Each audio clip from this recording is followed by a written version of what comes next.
A service of KIBMradio.com, the Internet's home for an all old-time radio.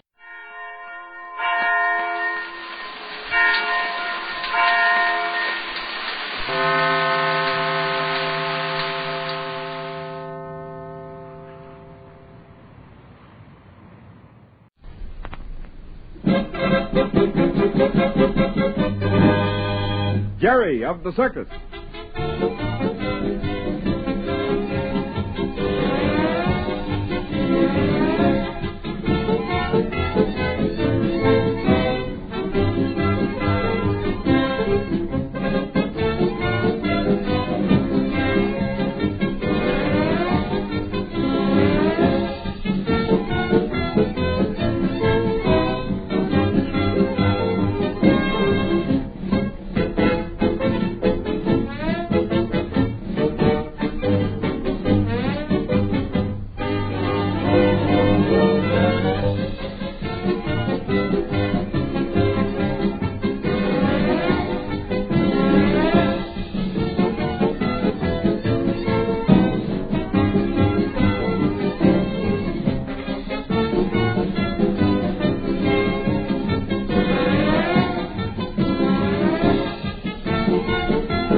For Jerry of the Circus.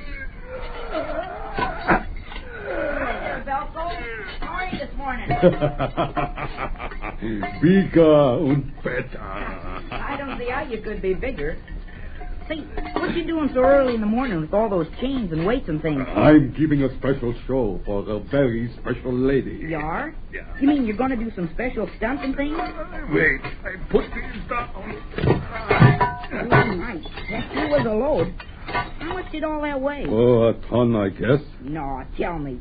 That stuff looks as if it must weigh a lot. Belko tell you, a ton. Those things weigh a ton, maybe more. Quit kidding. No one could carry a ton of stuff. Only the great Belko. But Belko not like most men. No. Belko very, very strong. See these muscles? Of course, Belko, but that cannonball, how much does it weigh? The big one. Oh, that one was made special for the great Belko. It weighs 500 pounds. You're kidding. Belko never lies about what he can do. Oh, look. Here comes Mr. Randall. He'll tell you. Mr. Randall. Oh, Mr. Randall. Oh, you want something, Belko? Yeah. I want you to tell this boy here that Belko's cannonball weighs 500 pounds. Yes, of course it does, Jerry. I had it weighed and all of Belko's things checked before he was taken on as part of the sideshow. But he just said all those things on the ground there weigh about a ton. Well, offhand, they probably do, Jerry. Why? Well, Jiminy Crickets. You know, he carried that all the way over here from his dressing tent in one load? No. Did you really, Belko? Of course, it is nothing. He's going to do some special stunts. Got a few minutes to stay and watch? Well, I'm expecting a visit from that new clown, Joe Hadley, the one we took on in Allendale. We've got some business to talk over. Let's see what time it is. Oh, it's early. Just stay and watch for a few minutes. Well, I guess I've got enough time. What are you going to do, Belko? For the beautiful lady, I do all my tricks. She is so lovely, so dainty, and she never see the great Belko do his magnificent... Say, who are you expecting, Belko? You not know? Miss Patsy. She is the nice lady I show my great strength for. But, Belko, I just saw her go... Yesterday, she come up to me after I pulled those lions so nice around the ring, and she say she like very much to see me break the horseshoe, break the chain. But, Belko, are you sure she was to be here this morning? I just saw her go off the lot with bumps. They got on a bus. I thought they were going into town. No. Oh, Mr. Randall, the pretty Patsy could not have forgotten so soon. Well, if she did, Belko, I'm sure she didn't do it on purpose. Oh, no. She could not be so cruel. Yesterday she was so happy, so glad when I say some morning soon I do the great feats of strength for her. Of course she was. You probably didn't make it clear that you'd do 'em today. Yeah, it must be so. And for this, I carried these things into the backyard. Well, couldn't you do 'em anyway? Oh, please. I'm sure Mr. Randall would like to see him, too. Of course, the great Belko always likes to please. Why, sure, Belko. I have a few minutes. I'm sure Jerry would like to see you break that horseshoe. You bet I would, Belko. Yeah, you lie. Good, I'll do it for you. See? I take it up so easy, and then, presto, I break it up. Hey, Jiminy Crickets. Say, is that the same kind we use over in the horse stand? Certainly is, Jerry. I bought it myself for Belko when I thought I'd keep him in the sideshow. Boy, doesn't it hurt your hands, Belko? These paws, look. Honest, Mr. Randall, his hands are almost as big as a ham, aren't they? You see, Mr. Randall, I have a good audience, yeah? Belko, I never did see you do that chain act. No? You not see me break the links in this iron chain? No, I did. That's a stunt you did the day Bumps and I caught you. Say, and did your muscles bulge? For you, Mr. Randall, now I do this. See?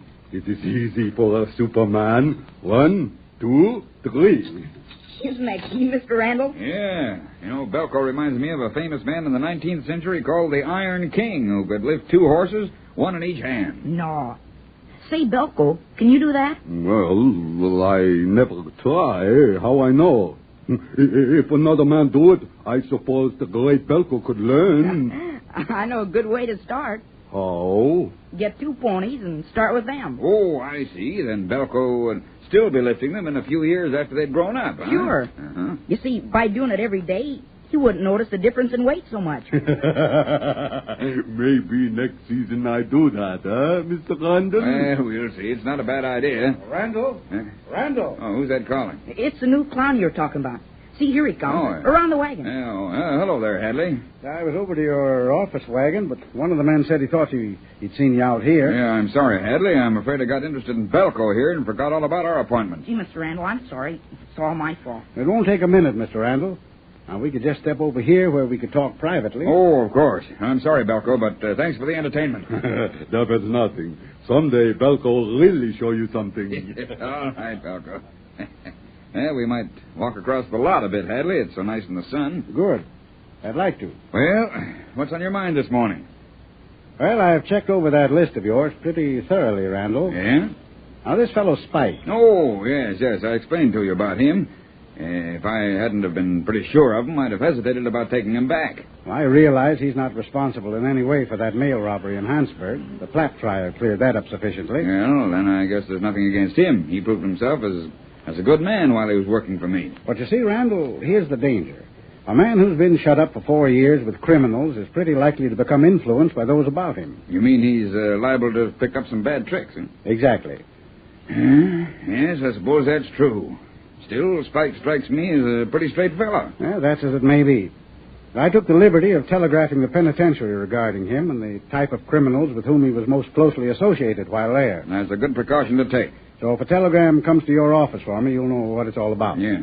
Naturally, I'd like to have it as soon as possible. Oh, of course. I'll see that you get it. Meantime, I think it might be a good idea for me to meet Spike, informally, of course. Yeah, you want to do a little checking up on your own account, huh? Exactly. Now, what's the least obvious way for me to contact him? Well, I should think through Jerry. Oh, you mean the boy I met yesterday? Yeah. The one you were just with? Yes. You see, he happened to get Spike his first job with us. The head canvas man needed another hand, and Jerry got hold of Spike. Spike was standing around watching the circus go up. I suppose the boy feels a proprietary interest in him, huh? More than that. Spike saved his life, or at least his neck, a few days later. One of the horses Jerry was riding loosed his cinch belt, and the saddle slipped over with Jerry's foot caught, and the poor kid hanging on for dear life, and Spike ran out and grabbed the bridle. Well, that's good enough for me. Now, if you don't mind, I'll drop off with the boy and get him to take me over to Spike. Hadley, don't be too obvious. Jerry's very loyal to Spike. Don't worry about me. Hey, listen, I can always think up some story or some reason for all the things I want to know. That's why you're on this job, huh? I'll see. Well, I'll be seeing you, Randall. Don't forget about that telegram. Don't worry. So long. Say, Jerry, I'm leaving Mr. Hadley with you. If Belko is doing any more stunts, I'm sure he'll be interested. Okay. What about it, Belko? You're not hot enough yet. Have you ever seen a boy who didn't want more? No, fun is fun, but this business is work. Oh, I'm sorry, but just one more for Mr. Hadley. Oh, some other time, Jerry. After all, Belko has a show to do today. I tell you what, Jerry. When I give the great performance for the lovely little lady, Patsy, then I ask Hadley to. How's that? Yeah, it sounds pretty good to me, Belko. Sure, that's great. Say, am I invited too? You are a glutton for punishment, Jerry. Now, if you will excuse me, I go and take my props back. Boy, look at that, Mr. Hadley. You know those things he's got there weigh a whole ton? Why, they couldn't. Oh, that's what I thought, too, but Mr. Randall checked on their weight, and they really do weigh that much. Goodbye, my friends. I see you again. Bye-bye. Say, can you imagine picking those things up like you'd grab up a pick and a shovel? I guess you're used to seeing a lot of unusual things around here, aren't you, Jerry? I'll say. Say, Jerry, Mr. Randall tells me you know a fellow, one of the canvas men, by the name of Max Peters. Max? Oh, you mean Spike. That's right. Mr. Randall did say he went by another name around the lot. Sure, he's a good friend of mine. But, how do you happen to know his other name? It's a funny thing, Jerry. But I was talking about him only a short while ago with an uncle of mine. Your uncle? Sure. He was the district attorney on a trial that came up just a little while ago. You probably wouldn't know anything about it. But, what trial? What was your uncle's name? Jefferson Whitley. He handled a new angle on an old mail robbery case called the Platt trial. Was he your uncle? Say, Spike would like to meet you. Your uncle did a swell job on that case. Spike told me all about it. He did? Uh-huh. Say, I kind of had an interest in that myself. You did? Didn't you hear about it? When we were in Hannesburg, I happened on some information that, well, it really was a cause of Platt's getting caught. Oh, so you're the boy... Well. You know, my uncle told me all about you. Say, I'm mighty glad to meet you, Jerry. Oh, gee, it was nothing, just... Well, anyhow, I know Spike would like to know you. Well, let's go and see him. Well, we can't now. You see, he's all through. He just helps get the circus up, and then he helps load it again. He's always gone all day. He is? Where does he go? Oh, I don't know. Around the town, I guess. I never thought to ask him. Oh, that's funny. All the roustabouts and canvas men are free while the show's up, but they sure work hard when they work. They have funny working hours, haven't they? I'll say. Up at 2, 3, 4, or 5 in the morning. And then start loading as soon as the show goes on at night. Yeah, I'd rather be a performer. Oh, I don't know. I like all parts of the circus. Jerry! What you want? You know a fellow by the name of Hadley? Sure. He's right here. Who wants me? Oh, you Hadley? Yeah. Say, Mr. Randall told me to tell you a telegram just came for you. He did? Uh-huh. Thanks. I'll go right over and get it. Well, I'm sorry, Jerry. Guess I'll have to leave you for the present. This telegram might turn out to be pretty important to me.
The Jack Benny Program.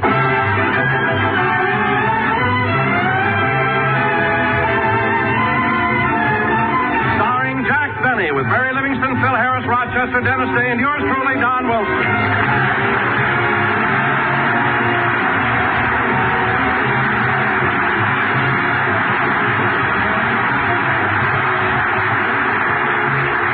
Ladies and gentlemen, last Friday, Jack Benny asked the members of his cast to come to his house at 2 p.m.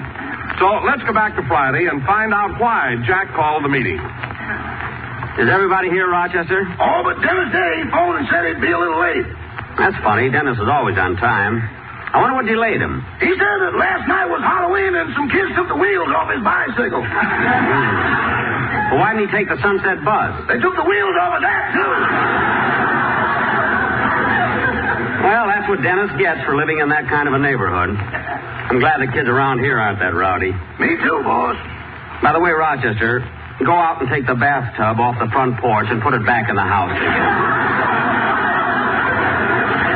But what are you waiting for? Take the bathtub off the front porch. Okay, but there ain't much gas in the car. Gas in the car? What's that got to do with it? The front porch is in Pasadena.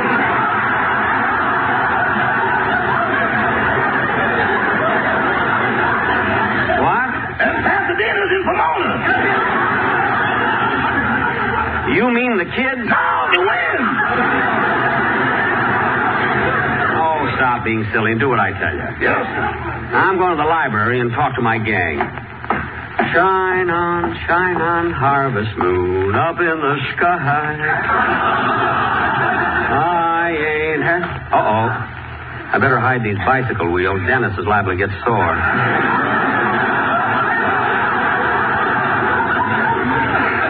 Put them in the closet. I ain't had no lovin' since January, February, June, or July. The other months weren't so good either. Oh, well. Hi, kids. Hello, Jack. Hiya, Jackson. Say, I'm glad you're here early. I've got great news for you.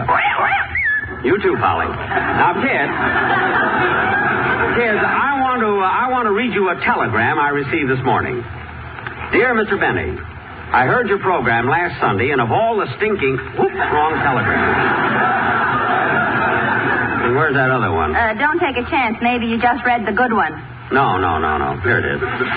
Dear Mr. Benny, since everyone is talking about your program this season, we are sending our photographer to take pictures of your group. If convenient, please have them all at your home Friday, November the 1st at 3 p.m. Signed, the Associated Press. The Associated Press? Gee, our pictures will appear all over the country. Pictures? Gee, I wish you'd have told me I'd have had my sweatshirt pressed. Bill, just be happy the pictures aren't in color so your red eyes won't show.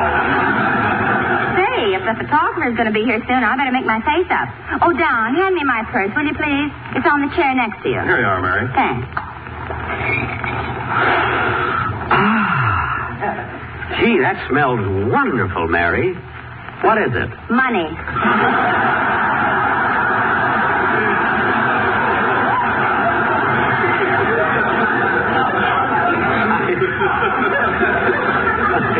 I mean, besides that. Oh, it's some new perfume I'm wearing. It's called Get Away From Me, Boys. I'm Going Steady. Now, let me see. My lipstick. Lipstick. Why don't you turn your purse upside down and empty it, Mary? Okay.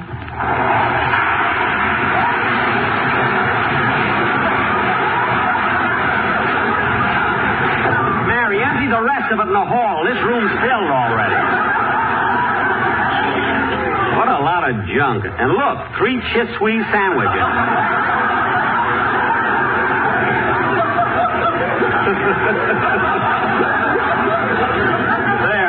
There's your lipstick, Mary. Thanks. There's the phone. I'll get it. Hello? Hello, Mr. Benny. This is Dennis. Oh, hello, Dennis. We're waiting for you. What's taking you so long? I couldn't get a taxi. Oh. So my mother's driving me over in her steamroller. But, Dennis, I thought it was your Uncle Harry that drove the steamroller. Not anymore. Why? What happened? Well, yesterday something was wrong with the front roller, so he got out to look at it, and some kids played the meanest Halloween trick. Dennis, that's terrible. Where's your uncle now? Well, you know that white line that runs down the middle of Wilshire Boulevard? Uh-huh. The dark part of it is Uncle Harry.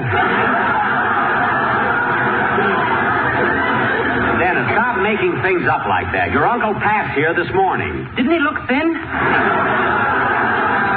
Oh, hang up and get over here. Yes, sir. What a kid. Dennis will be here in a few minutes. Mary, what are you doing with the parrot? I'm just playing with her. She's cute. Yeah, she's smart, too. Last night I taught her her name, Polly Benny. Go ahead, Mary. Ask her what her name is. Okay. Come on, Polly. What's your name? What's your name? I am the figure. Oh, fine. She got that listening to the radio. Polly want a cracker? Polly want a cracker? Polly want a cheese sandwich. See, I told you.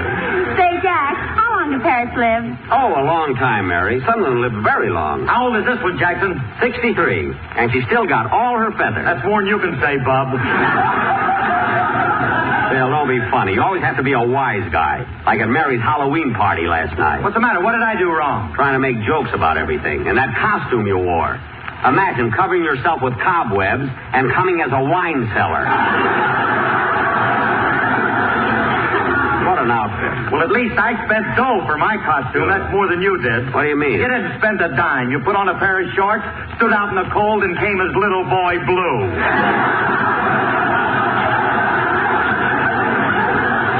You're just mad because Mary gave me the first prize. Well, you deserved it, Jack. Thanks, Mary. They were swell, but they don't quite fit my car. What was the prize, Mary? 4 wheels off the Sunset bus. Oh, the phone. Rochester, will you answer it, please? Yes, sir.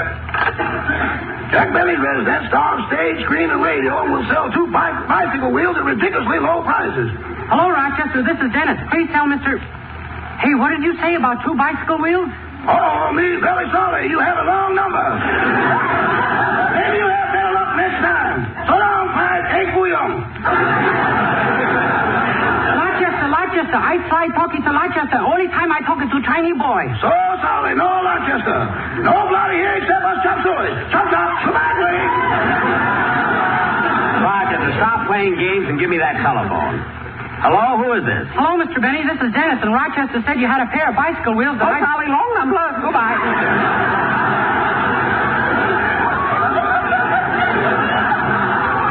Mr. Benny. Look, Dennis, why aren't you here? Well, I'm in a music store. I dropped in to buy a copy of a song I'm going to do on Sunday. It's called Rumors Are Flying. Oh, yes, I heard that song. Does it have a good arrangement? Oh, it's swell. But what about the bicycle wheels? Dennis, the song, how does it go? You want me to sing it for you? Yes. But what about the bicycle wheels? Just sing the song, will you, please? Okay. What about the bicycle wheels? Operator, you keep out of it. Go ahead, Dennis. Let's hear the song.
photographer will be here any minute. So when he takes the pictures, I'll sit in that big armchair and you all gather around behind me. Phil, you'll be kneeling at my right. Uh-huh. Don, you'll be at my left, down on one knee. Okay. And Mary... I'll put the crown on your head. No, this will be informal. Now let's try it. Phil, you kneel on my right. Okay. Don, you're here on my left. All right. Now, Mary... Yes, Your Majesty. Now, cut that out! I'm just trying to get an idea. Well, that's probably the photographer. Come in. Well, here I am. Dennis, how in the world did you get here so fast? Mother's steamroller has an overdrive. Oh, for look, Dennis, stop with that steamroller nonsense and shut the door. Just a second, Mr. Benny. Goodbye, Mother.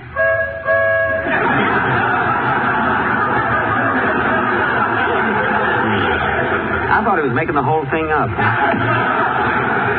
Now, Dennis, the reason we're all here... Dennis, the reason we're all here is we're going to take publicity pictures. Gee, I thought today was payday. Why, what made you think that? Everybody's kneeling.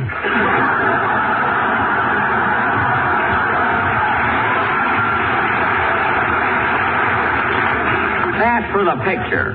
Now, come here, Dennis. You stand alongside... Yeah, that must be him. Come in. Yes? Mr. Benny, my name's Johnson. I'm a photographer from the Associated Press. Good. We've been expecting you. You're right on time. I know, and I have other calls to make, so let's get on with the pictures. Okay. Now, kids, everybody gather around. Phil, put down that glass. You're not posing for the man of distinction. Now, come on, everybody. Just a second. There's something wrong. Wrong? Yes, there are 5 of you. I always thought that in a quartet there were only 4. Quartet? What are you driving at, Mr. Johnson? The Associated Press sent me over to take pictures of your new quartet. Where are they? Well, that does it. Come on, Mr. Johnson. Take your camera and get out of here. Ow. That's the last straw. I'm going to see my lawyer and get rid of that quartet if it's the last thing I do. Mary, you want to go with me? Well, Jack, I've got some shopping to do. I'll meet you at his office. All right, I'll see you there. Rochester, get the car out. We're going downtown.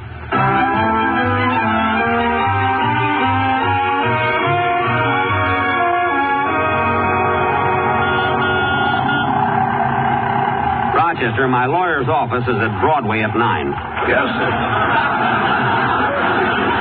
Oh, boy, why didn't I think of this before? My lawyer will take care of that quartet for me. Gosh, I feel better already. Margie, I'm always thinking of you, Gertrude. I'll tell them. Gee, I'm fickle. Oh, say, Rochester, slow down. There's a fellow sitting on the curb. His clothes are all ragged. And look at his shoes. He's probably been walking for weeks. Let's give him a lift. Say, buddy, would you like a ride? No, thanks. I'm waiting for a Nash.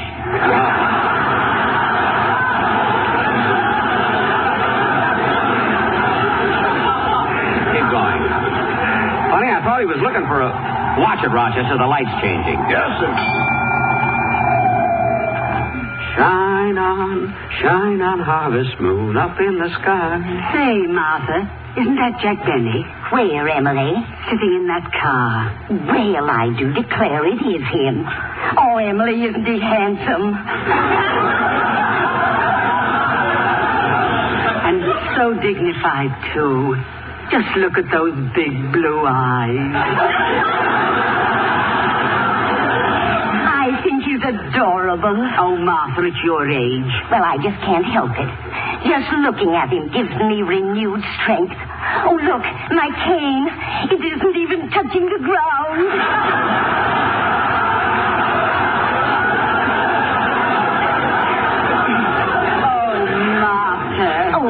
Oh, Martha.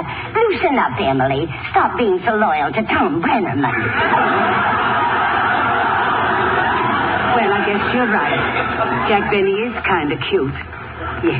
Yes, he certainly is cute. Don't go yet, Rochester. I want to hear this. He's so clever, too. I love him on the radio. So do I. And Emily. What? Did you see him in the horn blows at midnight? Let's go, Rochester. Come on, let's go. They're two nice old ladies, and I want to remember them that way. Keep driving, Roger.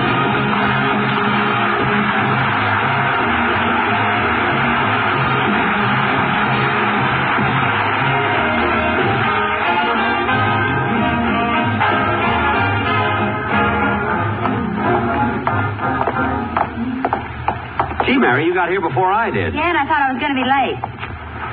Is this your lawyer's office? Yeah, H.M. Fisher, attorney at law. Let's go in.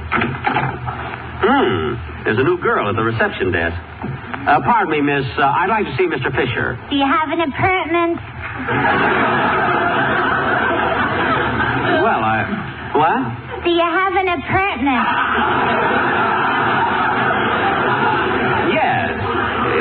Yes, I have an appointment. What?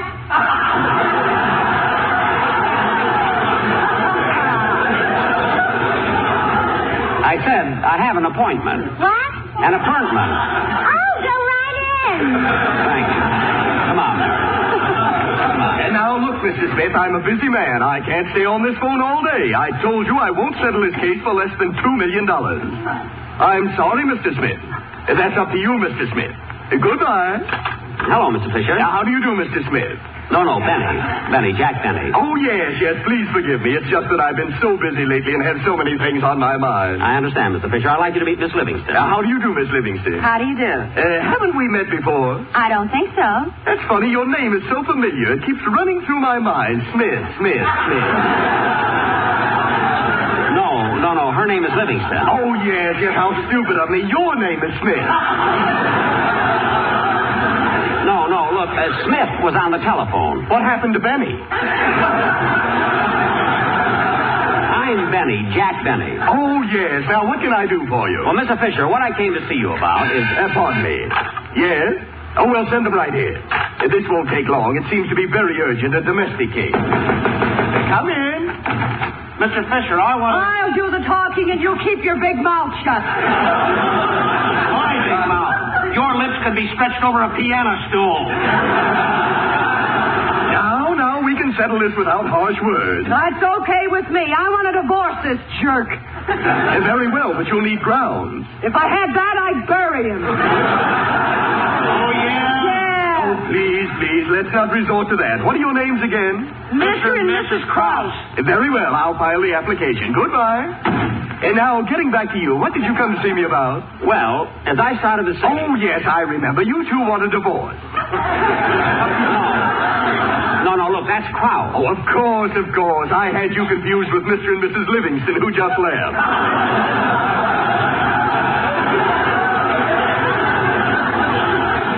I'm Miss Livingston. Oh, yes, then you're Mr. Krause. No, look, I'm Smith. I mean Benny. Oh, yes, Benny Livingston. Yes. And now, what's on your mind? Well, I've got a quartet on my radio program, and I want to break their contract. Here it is. Looks like an ironclad agreement, but I've got a very clever idea. You can break the contract? Not only that, but with my idea, I can make them refund all your money. All my money? How? Tell me. Jack, he can't talk, let go of his collar. Oh, I'm sorry. All I have to do is, excuse me. Yes? What? Good. Send them right in. It's that couple who were in here just a minute ago for a divorce, Mr. and Mrs. Fisher. Your name is Fisher. I mean Mr. and Mrs. Livingston. Their name is Krause. Oh, yes, thank you, Miss Smith. Jack, isn't this the lawyer who pleaded a case and got the jury so confused they sent the judge up for 20 years?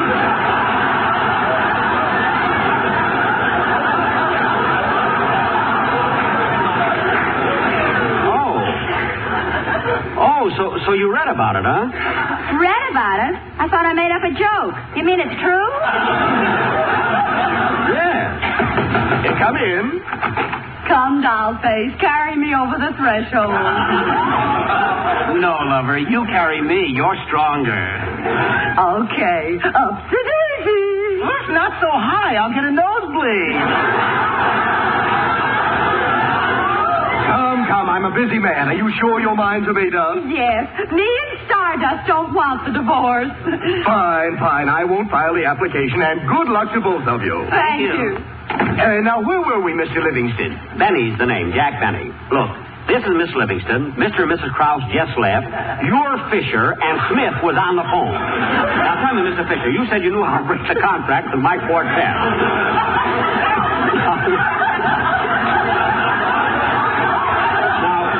Now, how are you going to do it? Now, let's see. Since you're suing them for $2 million... I'm not suing them! Oh, yes, that was Krause. That was Smith on the phone. Well, what are you doing here? I don't remember. All I know is I have an appointment. Oh, yes. You came in here about a quartet. I remember now. You came in with this girl here, Miss... Eagle Bottom. Now, please, Mr. Fisher, about my quartet. You got to break that contract. Here it is on your desk. Oh, that one. Well, I'm sorry, but that contract is unbreakable. You haven't got a chance. So I advise you as your lawyer... Now what? Come in. I'm going to divorce you. It's the last thing I do, you spongehead. Gratitude for you. After we left here, I carried you all the way down the hall so you wouldn't tire your big flat feet. Well, you didn't have to drop me down that laundry chute. Laundry chute? I hit bottom like a sack of wet wash. With your shape, how else could you hit? Look, Mr. Fisher. I've got the applications right here. God, we'll see you in court. Goodbye. Gee, that's a shame. Gee, and they're such a nice couple. They've got their own shows, too. I wouldn't worry about them. This has been going on for 20 years. They'll get back together. But I am worried about the children. Children? Yes, that's the tragedy of divorce. Who's going to take care of the little ones? And I think I have trouble. Mr. Fisher, I'm glad I dropped into your office today. I got a big home, a butler, a swimming pool, and I'm going to do something that'll make me happy, too. I'm going to have their children come home and live with me until their parents make up their minds. Mr. Krause, that's the noblest thing you've ever done. Krause? Yes, it's a wonderful thing. And from now on, the children are your responsibility. Good. And the children are here, right here in the next office. Well, gee, may I see the little rascals now? You certainly may. Go right in. Thank you. You? You're the children? Oh, for goodness sake. Jack, don't stand there. Let's run. I can't leave now. I'm their mother. Oh, what? Oh, it's only that you're growing old. I'm not growing old. Come on, Mary, let's go.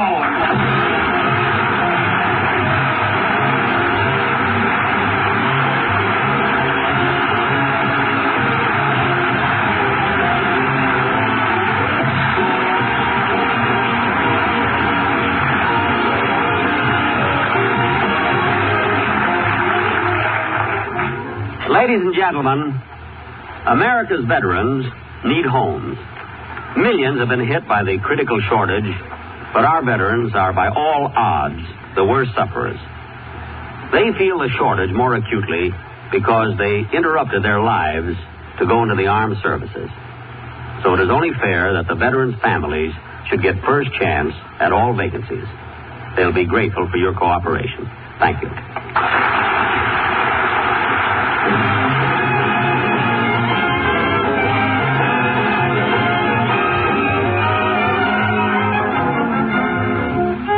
Ladies and gentlemen, we'll be with you again next Sunday at the same time when, for our feature attraction, we will present our version of Mark Hellinger's great Universal International picture, The Killers.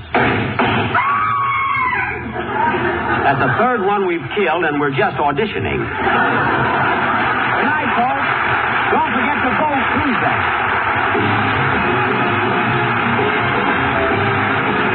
This is NBC, the National Broadcasting Company. Good health to all from Rexall.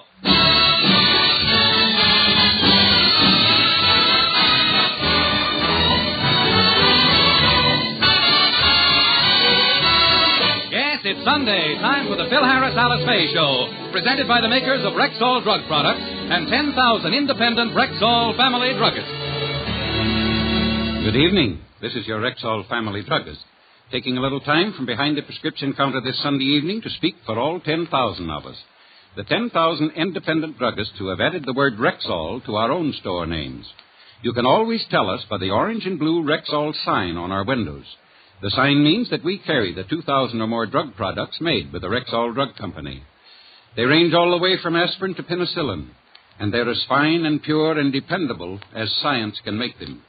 We independent druggists recommend them to our customers because we know you can depend on any drug product that bears the name Rexall. Good health to all from Rexall.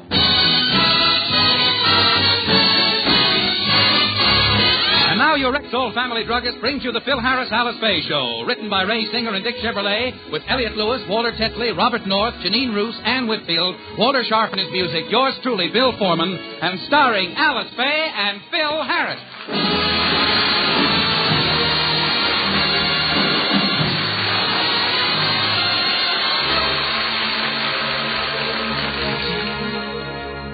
This is the time of year when most people start thinking about their summer vacations. As yet, Phil and Alice haven't decided where they're going. Phil has made a suggestion, but Alice doesn't seem to be interested. Alice, what's so silly about spending our vacation in Kentucky? I don't mind Kentucky, but who wants to go on a 2-week tour through a distillery?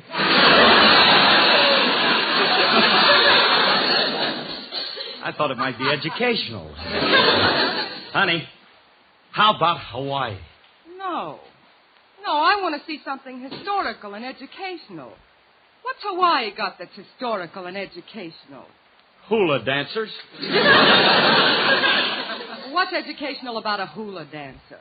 Well, that depends on what you're majoring in. You know, I love the hula, honey. Why don't you learn to do it, Alice? Oh, I'm not the type, and besides, it's too difficult. What's difficult about it? All you do is put on a crop of grass, then you put on another crop of grass, and then you rotate the crop.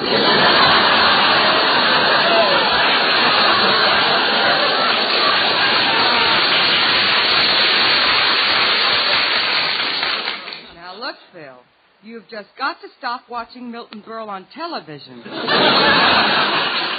And stop trying to influence me about Hawaii. You've got the house full of travel folders about it. You keep playing Hawaiian music, and I'm getting... That ain't true. It ain't true. I'm not trying to influence anybody.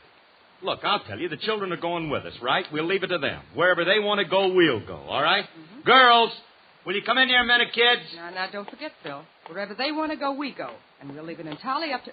Oh, hello, girl. Aloha, Mother. Aloha? Where did you get that? That is the native tongue of the islands where one finds romance neath an azure sky. Oh, Phyllis, please. Hawaii, Isle of Enchantment, with languid nights where tropical blossoms and What's that again, Daddy? Variegated coral reefs dot the blue Pacific.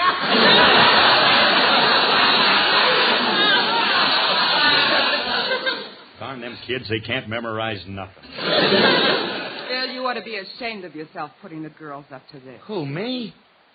You know I wouldn't try to influence the children or Daddy? tell them... What is it, Leilani? Shall we go up and put the sarongs on now? Now, never mind. Now, girls, you just run along and forget about it. All right, Mommy. Oh, girls. Haven't you forgotten something? Oh, that's right. Let's do it, Alice. Aloha, aloha, farewell until we meet again. And as our two girls take it to the Blue Pacific, we say farewell to the land of the beautiful, enchanted, lovely Hawaii.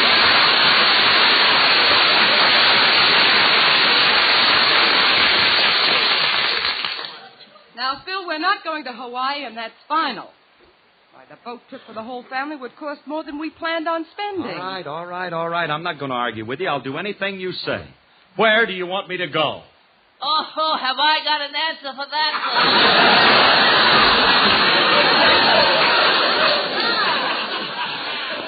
This kid's a ball of fire since his pediatrician gave him that booster shot. Say, Willie, maybe you have a suggestion. Phil and I are trying to decide where to go on our vacation, and I don't like the place Phil picked out. Naturally. Philip, where do you want to go for your hiatus? Well, I thought we could spend it at... Oh, let's back up a little, Rob. Lay that on me again. Hiatus. It's a word commonly used for vacation. Hiatus. Kind of like that.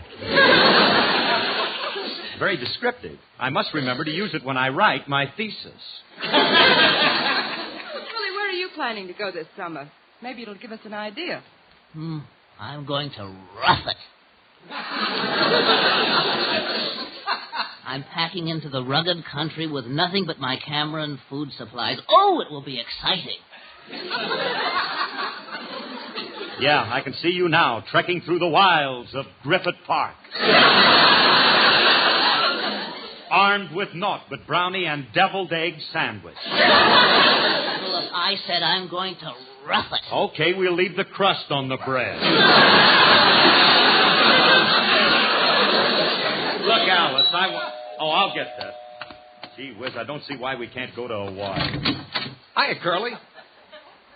Oh, it's you, Remley. Well, aren't we in a churlish mood today? What's eating you? I got trouble. You see, I got a hiatus. Oh, you're really in trouble. You got a hiatus and a low hooper.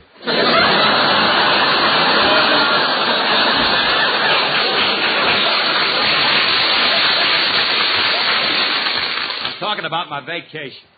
You know something? I can't get Alice to agree to go to Hawaii. Maybe you can get her to go to Hawaii. Hawaii. What's the difference? It's a lot of difference. One is pronounced with a V and the other with a W. Curly, why doesn't Alice want to go to Hawaii? God, she says it's going to cost too much to take the whole family by boat. Well, yeah. Would cost a lot if you went on one of those big ocean liners. But it wouldn't cost you much if you had your own boat.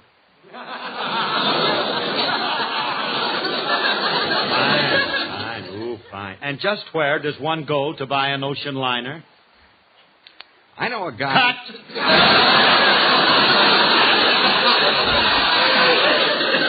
I ain't buying nothing from them con men you get mixed up with. I ain't gonna have Please. HMS Pettibone is not a con man.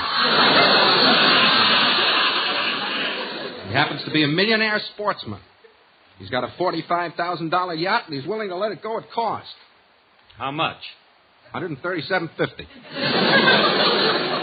Oh, 10% off, huh? That's the down payment. You can buy it for $1,200. The guy showed me pictures of the boat. It's a beautiful sloop. It's called the Flying Mermaid, and I think you ought to... No. What do you know about boats anyway? Plenty. My uncle has his own schooner. How big is it? Holds about 2 quarts. What you do, hitchhike out here? You're in rare form today. You're going to have to drop. I'm going to have a talk with you. Holds about 2 quarts. Oh, that's funny, very funny. These are the jokes. Look, you know, I do like the idea of buying a boat, though, Remley. Mm-hmm. You know something? I know a guy who sold Humphrey Bogart his yacht. Maybe he has a second-hand one that I can pick up cheap. Let's go see him, huh, Remley? Why don't we go see HMS Pettibone?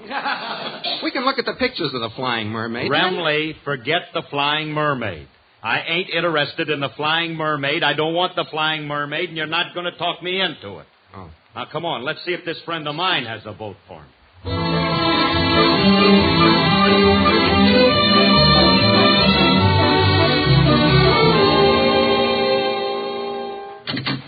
Honey, I'm home. Oh, have I got a surprise for you. Well, what is it, Phil? Alice, our vacation problem is all solved. I bought a boat. You bought a boat? Yep, we are now the proud owners of the Flying Mermaid.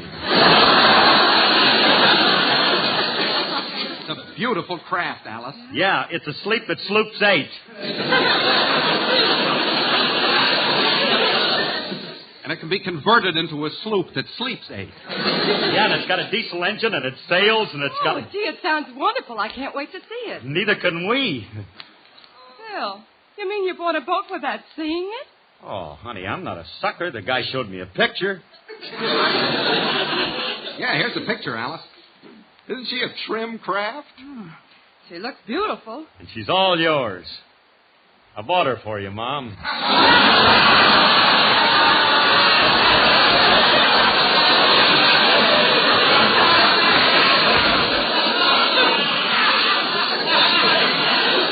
Thank you, darling. How much did it cost, Phil? Not much. $500 down and monthly payments so small you won't even feel it. Oh, Phil, that's the nicest present you've ever given me. And I hope I can afford it. Phil, you shouldn't buy anything without seeing it. You'll probably be all... Please. Now, let's not waste time talking. Now, go upstairs and get your coat on because we're all going down to the harbor to see that boat right away. All right, I'll be right back. Yeah. Hey, you and me's going to have a lot of fun in that slip, ain't we, Scooper? Touche. We are now even, matey. Hey, we'll take a trip around the world. We'll live like sailors, with a girl in every port. Yeah, we'll have a girl in... I'm a retired destroyer. 8 years ago, Alice put me in dry dock, right? Hey, but we'll still have fun, Remley. You know something? I had a little dream about the ocean last night. I know what this is leading to, but I can't stop you, so go ahead. Last night, I dreamed that I was down in the bottom of the sea, down in that salty water. And I'm in a maiden fair. We had a cottage there, a little FHA 3-room job, but anyway, we had it. She had a tail of a fish for a train, but whoa, now, whoa, how that gal could entertain.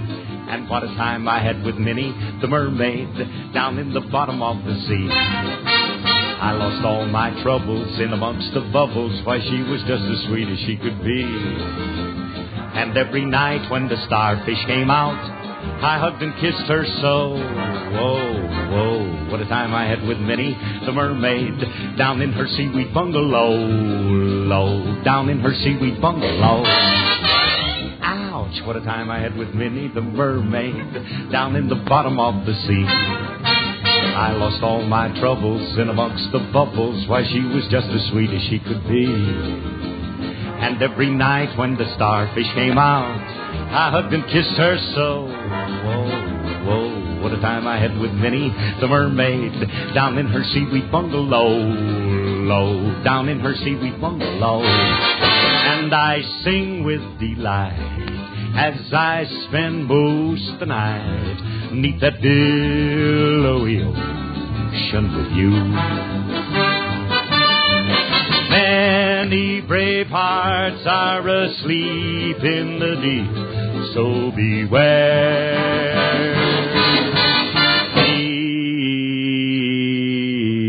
Beware.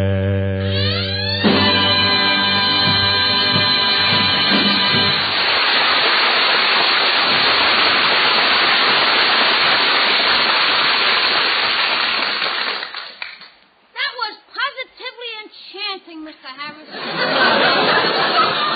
Hey, Julius, when did you sneak in? I was standing here in the doorway watching you sing. I must say your voice is improving. Oh, you liked it, huh? Huh? I said you liked it, huh? Where did I take these plugs out of my ears?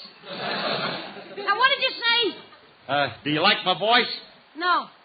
Look, Mr. Harris. Look, from now on, kid, you can address me as Commodore Harris. Yeah. What's up, Tommy? Finish that word before they investigate it. What's this Commodore routine? What are you rubber boys up to now?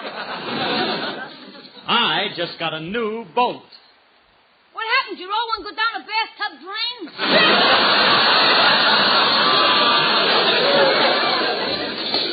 This ain't no toy. It's a big boat. And we're going down now and take it out for a trial run. Hey, can I go with you? I'm a Sea Scout and I know all about boats. I can help you. We don't want you. Franklin, don't be so curt. You hurt the lad's feelings. Let's take him along. What for? In case we do a little fishing, we can throw him overboard and use him for chum. Hey, Julius, you can come along. Hey, Alice, you better hurry. We're all ready to go down to the dock. Come on.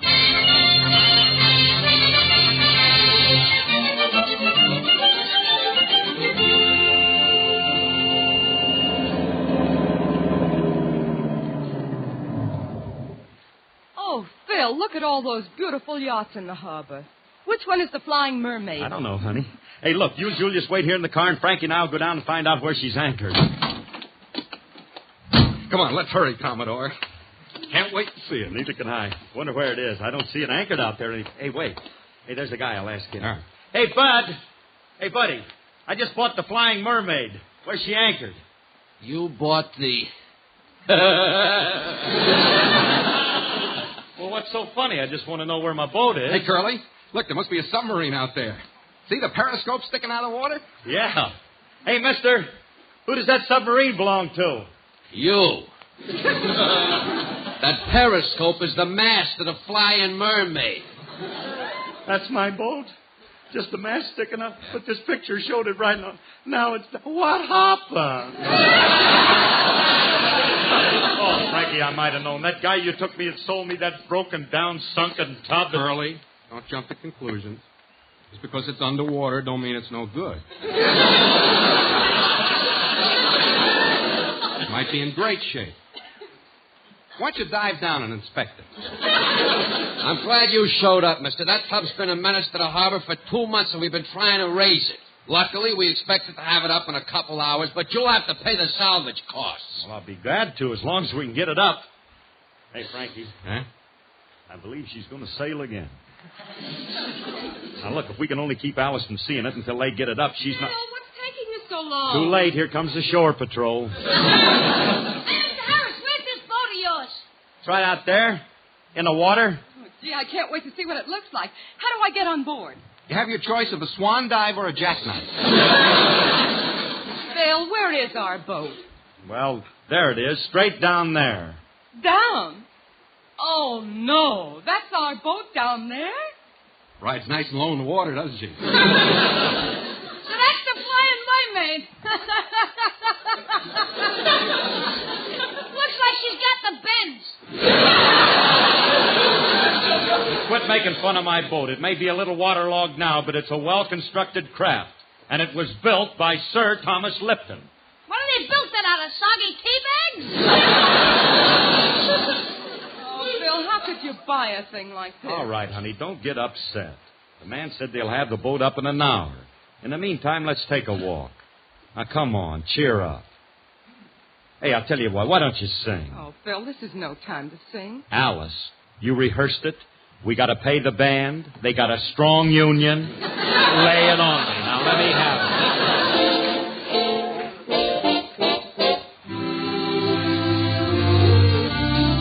Johnny, get your girl. Tap her on the shoulder. Tap her on the shoulder. Say you'd like to hold her. Johnny, get your girl. Walk her in the moonlight. If you've got no moonlight, talk about a June night. Don't wait for introductions. Don't be so formal. Just step right up and do the thing that's normal. Johnny, get your girl. Tap her on the shoulder. Get a little bolder. Give romance a whirl. Don't let another Johnny get your girl.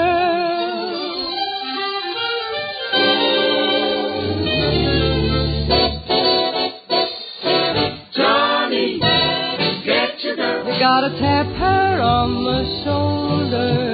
Tap her on the shoulder? Gee, now I feel a little bolder. Say you'd like to hold her. Johnny, get your girl. Walk her in the moonlight. If the moon is out of view, what's a fella gonna do? Why, then you just talk about a June night. Don't wait for introductions. Don't be so formal. Just step right up and do the thing that's normal. Johnny, Johnny, Johnny, get your girl. Tap her on the shoulder. Get a little bolder. Give romance a whirl. Don't let another Johnny get your girl.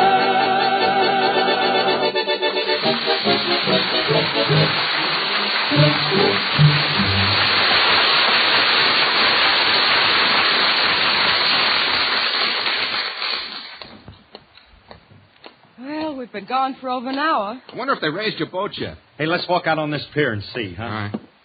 Hey, the guy said he'd tie it right up here. Hey, Alice, be careful. This pier's in terrible condition. It's all rickety and warped, and the planking's rotted. Hey, mister.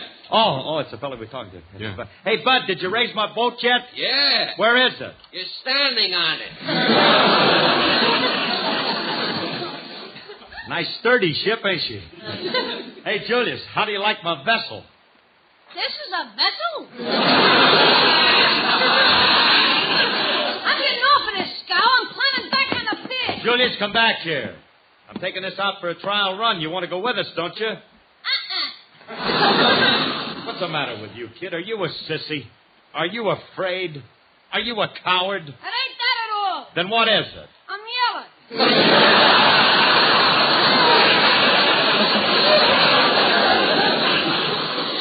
Julius, come on with us. We need your help. Yeah, at least start the engine for us. Come on, jump on deck. Well, all right. Here I come. Now, look, kid, I want to... Where'd he go?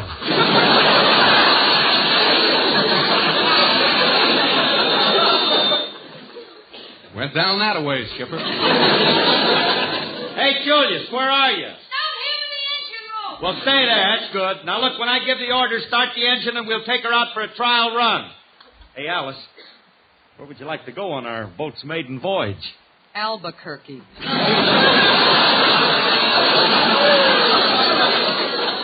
That's inland. This thing ain't going to run on land. It ain't going to run on water, either. We'd better not take this tub out. You and Frankie know nothing about navigation.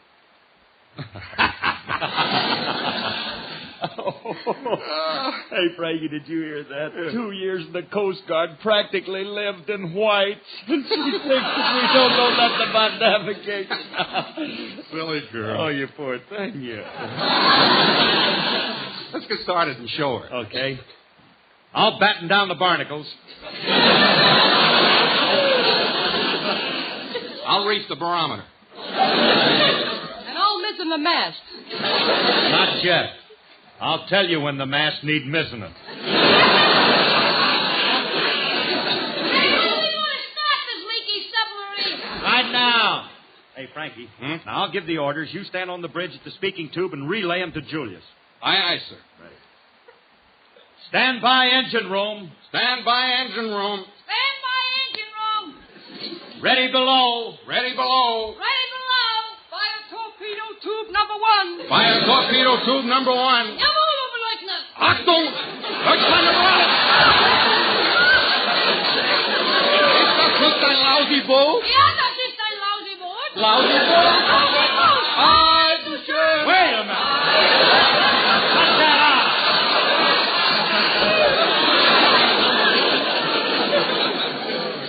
Cut it out, all of it. The direct hit, Rex. I pin on you this iron cross. You guys cut out the continuous iron cross. What's an iron cross? Now stop it. All right, Julius, start the engine. I said start the engine. Where do I find it? Oh, here it is. The guy had it covered with a soup plate. I'll turn it over.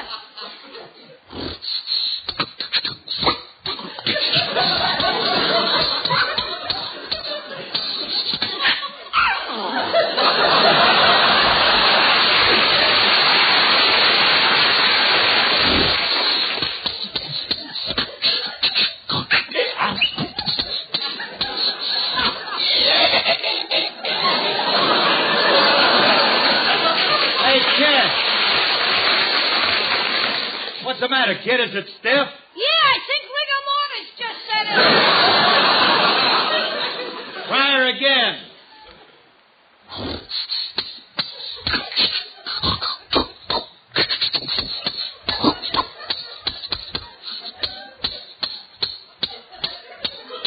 Oh, listen to that engine purr.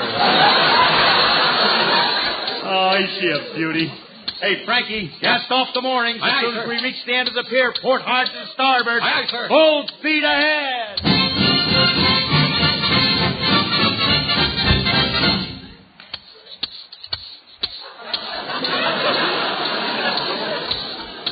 Well, we've been out for an hour now, and we're going great, boy. Hey, how we doing, Alice? We're almost to the end of the pier, Skipper.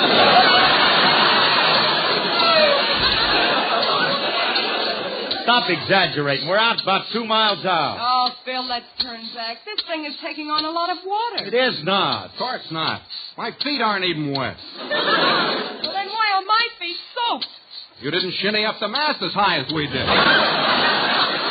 Must you all be funny? Now, there's no more than a half inch of water in this boat. Hey, Julius, tell them there's no water in the engine room.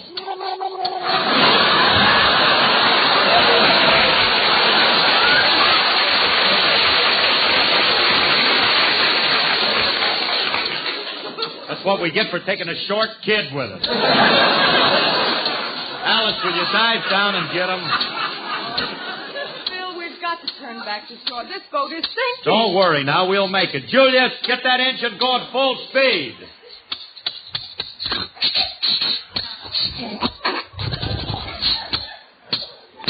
That's what I mean. Hurry,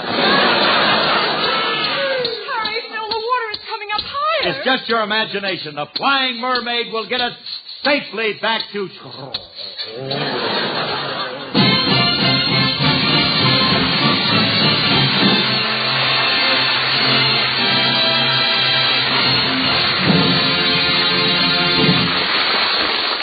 Alice and Phil will be back in just a moment. But right now, your Rexall family druggist has a customer.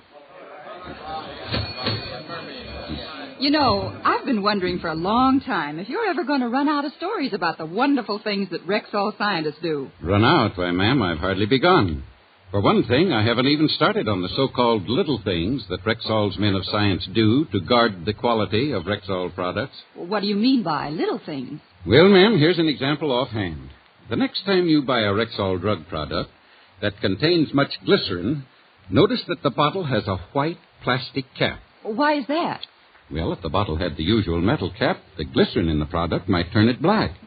Now, this wouldn't injure the product in any way, but it would make the bottle cap a little unsightly. So, Rexall scientists take a little extra time and effort to design this nice plastic cap that will stay white and clean. Well, now there's something that even my children could understand. And they'd also understand that you can always trust the company that takes extra pains with all the little things. It's one of the big reasons why some 10,000 independent druggists have put the orange and blue Rexall sign on their windows. The sign means that we carry the 2,000 or more drug products made by the Rexall Drug Company. And every one of us will tell you you can depend on any drug product that bears the name Rexall. Good health to all from Rexall. We're a little late, so good night, everyone, and thanks for listening. This program is produced and directed by Paul Phillips. This is Bill Foreman wishing good health to all from Rexall.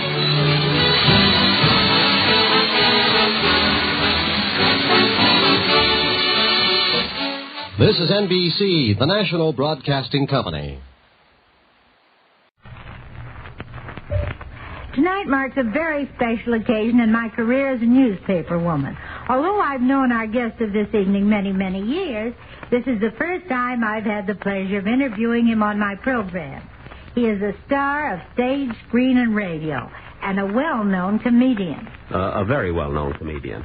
A very well-known comedian. He's been in radio since 1932 and was born in Waukegan, Illinois, 55 years ago. 39 years ago. 39 years ago.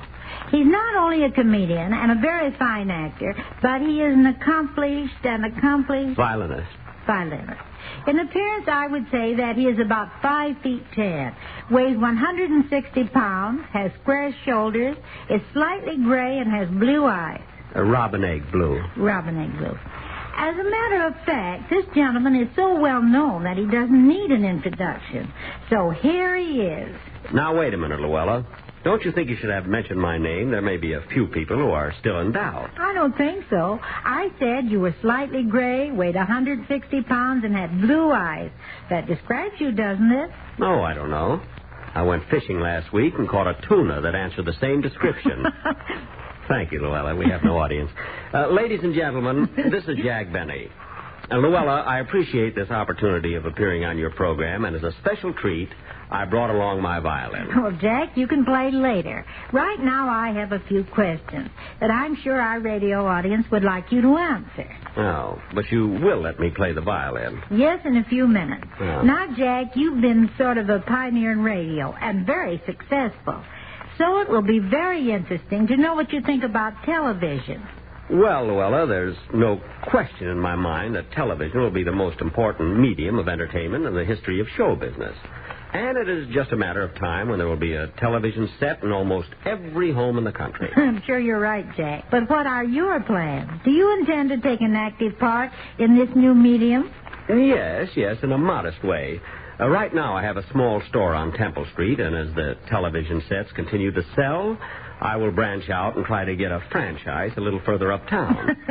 Can I play my violin now? Wait a minute, Jack. Oh. Do you mean to say you're going to sell television sets instead of continuing your career as an entertainer? Well, I might do both. That is, if I can find someone I can trust to mind the store. You see, Louella, television is an entirely new technique, and it calls for perfection, not only in voice, but also in appearance. You mean that when a face travels through a cable, it may not look so good when it comes out? Yes, that's it exactly. I don't mean that I'm not handsome enough or that I'm not photogenic. The word is telegenic. Oh. Then why didn't we change it this morning? We went over it 3 times. Can I play my violin now? Later, Jack. Oh. But I want to play Schubert's Unfinished Symphony, and I'm afraid if I don't start now, I won't have time to finish it. It's such a long piece. Don't worry, Jack. You'll have time. I hope so. I bought a new string just for this program, and I'm anxious to hear how it sounds. I've been playing on 3 strings for so long. What else would you like to know about me, Louella? Well, Jack, there's been a lot of publicity about your career in radio and pictures, but very little about your early years. How did you happen to leave Waukegan? Waukegan? Well, I decided it wasn't big enough for me. You see, there were 3 or 4 other violinists in town, and there just weren't enough backyards to go around. It was too difficult making a living. I imagine you'd find it just as difficult today if you relied on your violin. Oh, I don't know.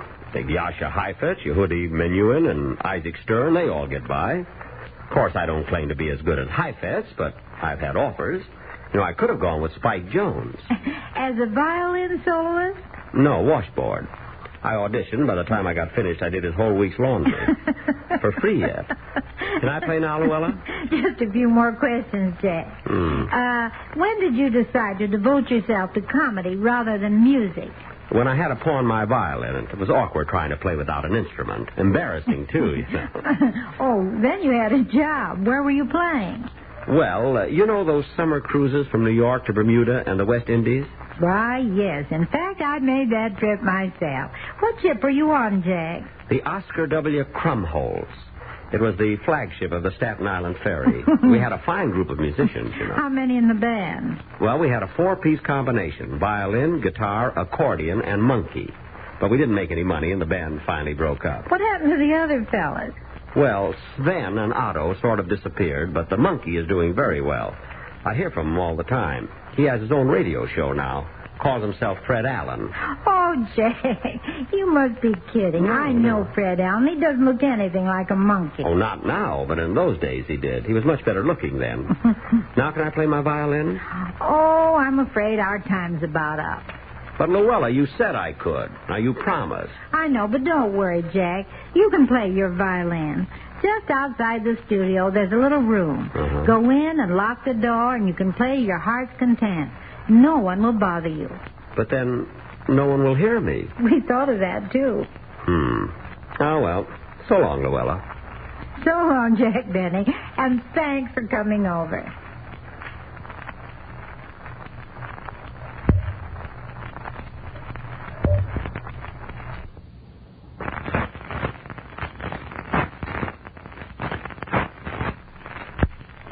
Tonight marks a very special occasion in my career as a newspaper woman. Although I've known our guest of this evening many, many years, this is the first time I've had the pleasure of interviewing him on my program. He is a star of stage, screen, and radio, and a well-known comedian. A very well-known comedian. A very well-known comedian. He's been in radio since 1932 and was born in Waukegan, Illinois, 55 years ago. 39 years ago. 39 years ago. He's not only a comedian and a very fine actor, but he is an accomplished violinist. In appearance, I would say that he is about 5 feet 10, weighs 160 pounds, has square shoulders, is slightly gray, and has blue eyes. Robin egg blue. Robin egg blue. As a matter of fact, this gentleman is so well known that he doesn't need an introduction. So here he is. Now, wait a minute, Louella. Don't you think you should have mentioned my name? There may be a few people who are still in doubt. I don't think so. I said you were slightly gray, weighed 160 pounds, and had blue eyes. That describes you, doesn't it? Oh, I don't know. I went fishing last week and caught a tuna that answered the same description. Thank you, Louella. We have no audience. Ladies and gentlemen, this is Jack Benny. Louella, I appreciate this opportunity of appearing on your program, and as a special treat, I brought along my violin. Well, Jack, you can play later. Right now, I have a few questions that I'm sure our radio audience would like you to answer. Oh, but you will let me play the violin. Yes, in a few minutes. Yeah. Now, Jack, you've been sort of a pioneer in radio and very successful. So it will be very interesting to know what you think about television. Well, Louella, there's no question in my mind that television will be the most important medium of entertainment in the history of show business. And it is just a matter of time when there will be a television set in almost every home in the country. I'm sure you're right, Jack. But what are your plans? Do you intend to take an active part in this new medium? Yes, in a modest way. Right now, I have a small store on Temple Street, and as the television sets continue to sell, I will branch out and try to get a franchise a little further uptown. Can I play my violin now? Wait a minute, Jack. Oh. Do you mean to say you're going to sell television sets instead of continuing your career as an entertainer? Well, I might do both. That is, if I can find someone I can trust to mind the store. You see, Louella, television is an entirely new technique, and it calls for perfection, not only in voice, but also in appearance. You mean that when a face travels through a cable, it may not look so good when it comes out? Yes, that's it exactly. I don't mean that I'm not handsome enough or that I'm not photogenic. The word is telegenic. Oh. Then why didn't we change it this morning? We went over it 3 times. Can I play my violin now? Later, Jack. Oh. But I want to play Schubert's Unfinished Symphony, and I'm afraid if I don't start now, I won't have time to finish it. It's such a long piece. Don't worry, Jack. You'll have time. I hope so. I bought a new string just for this program, and I'm anxious to hear how it sounds. I've been playing on 3 strings for so long. What else would you like to know about me, Louella? Just a few more questions, Jack.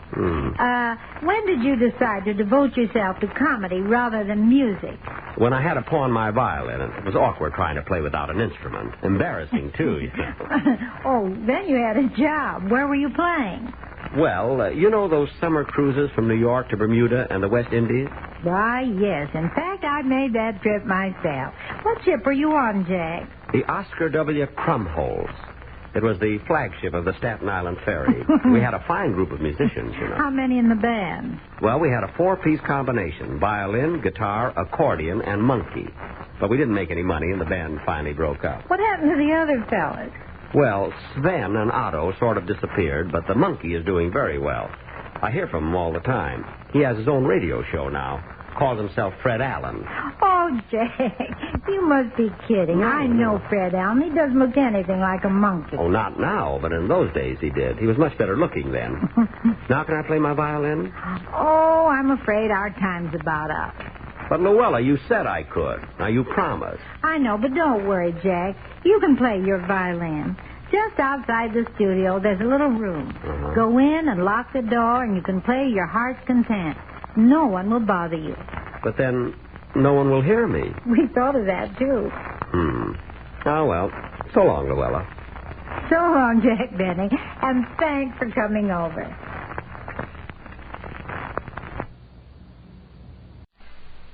This summer, you ladies will be wearing gay throw-around jackets and matchless strapless swimsuits that expose more skin. That's why you'll want to be a bare skin beauty, beautiful all over. So use big, thrifty, bath-size Palmolive soap in tub and shower. See if regular cleansing with Palmolive doesn't make your skin softer, more alluring. For Palmolive's famous complexion care all over, for bare skin beauty, get bath-size Palmolive soap today.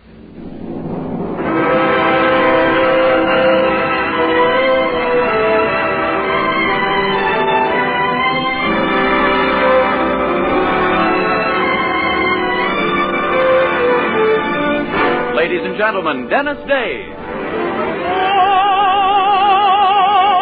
that makes life seem worthwhile, dwells in your eyes, and the spell of your smile. Dennis Day is brought to you by Colgate Dental Cream and Luster Cream Shampoo. Colgate Dental Cream to clean your breath while you clean your teeth. Luster Cream Shampoo for soft, glamorous dream girl hair.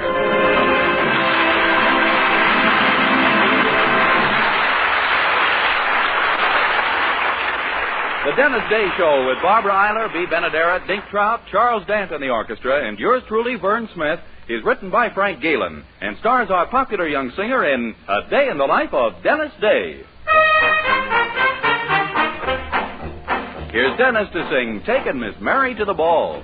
Jog along, Mr. Dobbin, and keep this carriage a-bobbin'.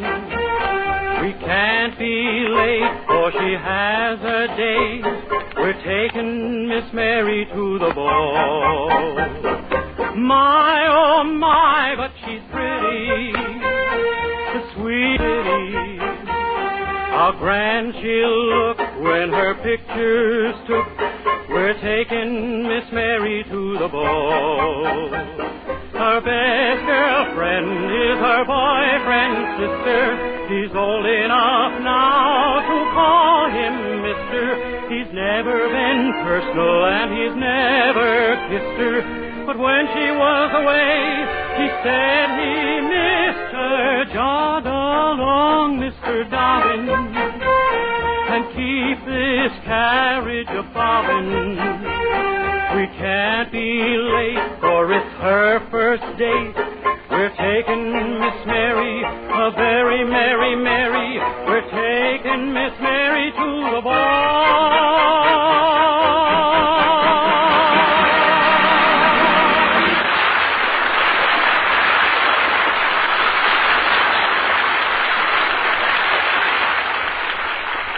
Colgate Dental Cream cleans your breath while it cleans your teeth. No other toothpaste does a better job of cleaning teeth than Colgate Dental Cream.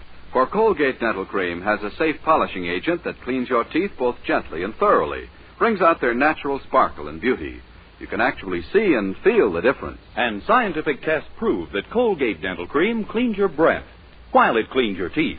Yes, actual scientific tests prove conclusively that in 7 out of 10 cases, Colgate instantly stops unpleasing breath that originates in the mouth.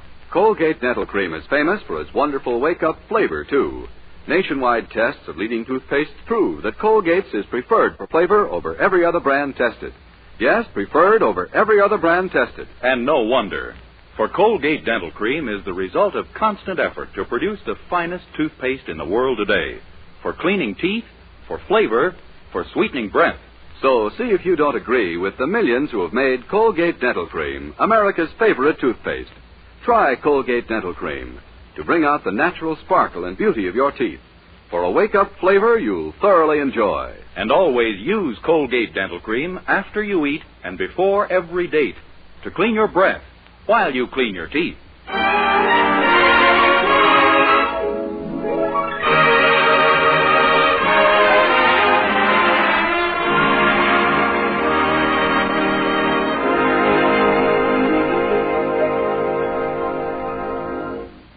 Success is a matter of psychology, a state of mind. Act like a man of affairs, and you'll soon become a man of affairs. The words seemed to leap from the magazine as they caught the eye of our young hero, Dennis Day. Of course, so that's why success has eluded him all these years. Immediately, he put on his very best suit. Well, let's be truthful about that, his only suit. His nicest tie. His best suit of underwear. There, I won't give in. He took a bus downtown to the bank where he demanded to see the president himself. My goodness, what can he be up to? Our assets, did you say, Mr. Day? That's what I said. I want to know the assets of this bank. Why, according to our latest financial statement, they amount to $4 million. How about your liabilities? Naturally, they come to $4 million, too. Just barely keeping your head above water, huh? May I know the object of these questions, Mr. Day? Sure, I'm going to open up a checking account. All us big shots have checking accounts, only I want to make sure I got a safe bank. I think you'll find us reliable in every way. Well, I got to admit you've been made a pretty good impression on me in the past. You sent me a calendar last Christmas, and so far it's been right every month. Well, thank you. Boy, and what pictures on it. April. May. June. Gee, I can hardly wait for July. I have news for you, Mr. Day. It's a picture of a Boy Scout rubbing two sticks together. Oh, gosh, no more sailboats? No, they're obviously too inflammatory. Now, suppose we get down to business. How much were you planning to put into this checking account? Oh, everything. My entire fortune. I want to transfer it from my other bank. Well, really? Sure. Here, you can count it yourself. The tail unscrews. A piggy bank, Mr. Day? There's almost $7 in it, every cent I have, saved up by skipping breakfast and going without lunches. My boy, I like your spirit. And I'll be glad to take your account. Here's your checkbook. Gee, thanks. I'm a big shot at last. Only, you're sure that the bank won't fold up on me? Son, I have my own account here, and if I trust it, I'm sure you can. Why, I'll bet the cigar I'm smoking costs more than you've made all week. Oh, yeah? I wouldn't be too sure of that. How much does it cost? Well, maybe I was a little hasty. 50 cents. Maybe I was a little hasty, too. You win.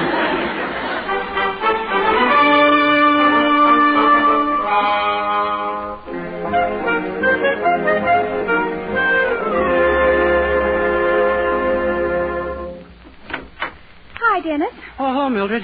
What are you doing? Oh, my old high school needs a new gym. They sent letters to all us alumni asking for contributions, so I wrote them out a check. I've got a checking account now, you know. So you've told me about 30 times. How much did you... Good heavens. Pay to the order of Benjamin Franklin High School $50,000? Oh, that's just a practice check. I'm not sending them quite that much. Well, how much are you sending them? 75 cents. See, here's the check all made out. Gee, sure was a thrill to write that other one, though. I'm still shaking from it. Well, who knows? Maybe someday you'll be able to afford that kind of contribution. I hope so. I sure think a lot of that school. Gee, this letter made me feel so sentimental I got out my old yearbook. Really? Oh, golly, let's see it. Here it is. That's my picture right there. See? Why, Dennis, I didn't know you wore braces on your teeth. Oh, those aren't braces. I used to like shooting spitballs, and that's where I hid the rubber bands. Oh. Who's the funny-looking girl next to you? Oh, that's Gertrude Bergoglio. She was my first girlfriend. With those buck teeth and that stringy hair. And she's even cross-eyed. How could you go with her? Well, I didn't know much then. I thought girls were supposed to look that way. Oh, I see. The bald-headed man in the front of the class is Professor Jensen, our science teacher. He used to like me. Said I had a great head for science. Really? Yeah, he was always trying to get me to leave it to them. Gee, I sure used to laugh at his jokes. He was always kidding like that. Oh, you didn't flunk his course, did you, Dennis? Oh, no, but I was a little lucky. The fellow I sat behind decided to write all the answers on the front of his shirt the night before the final exam. Oh, he did? Yeah, but he made a mistake and wrote them on the back. I got 96. Well, I shouldn't wonder. I'd have had 100 if he hadn't worn his pants so high. Well, I'd better get busy filling out the questionnaire that goes along with the check. The questionnaire? Yeah. They want to find out just what the alumni are doing. Who's rich and who's famous and who's got a good job. Oh, that's it. Yeah. I hope they're also interested in who's flotsam and who's jetsam. Well, you'll be doing as well as any of them one of these days. Don't you worry. Well, I'll leave it... Oh, hi, Daddy. Good morning, children. I'll see you later, Dennis. Say, what are you so busy with there, Dennis? Oh, I'm filling out a questionnaire for my high school. Let's see. Present situation, unemployed. Unemployed? Well, why put down a thing like that? Let them think you're a big success. Yeah? Sure. Put down something that sounds important. They won't check. Okay. Present position, wing commander of Honest John's Air Force. Very good. Now it says married or single. I'll put down married. Successful men are always married. Now children. I'll put down 10. 10 children? Sure, let them think I'm a big success at everything. Well, on second thought, I'd tear that questionnaire up and forget it. Yeah, I guess maybe you're right. There's no... Hello, Herbert. Dennis. Good morning, Peachy Pie. Was there anything wrong, Mrs. Anderson? You sound kind of blue this morning. Is it any wonder? How would you feel if you'd been rejected as a member of the Weaverville Ladies Bridge and Sewing Club? Oh, I'm not built right for it anyway. Well, I am, and I've been turned down. Those stuck-up women had the nerve to hint that I wasn't in the same social class with them. No, Poopsie. Yes. Oh, I could kill them. Oh, Herbert, I've got a frightful headache. Run down to the drugstore and get me some aspirin, would you? I shall fly, little oomph girl. Oh, would you drop my letter off on the way, Mr. Anderson? Just that check on the table. Never mind the questionnaire. All right, I'll put it in the envelope. And, Poopsie, don't you worry about those silly women saying that you're out of their social class. No, Mrs. Anderson. They've got a fine right to say that to you. They're just a bunch of gossipy, nosy old hens. And believe me, you're in the same class with them. What? It came out wrong, but you know what I mean.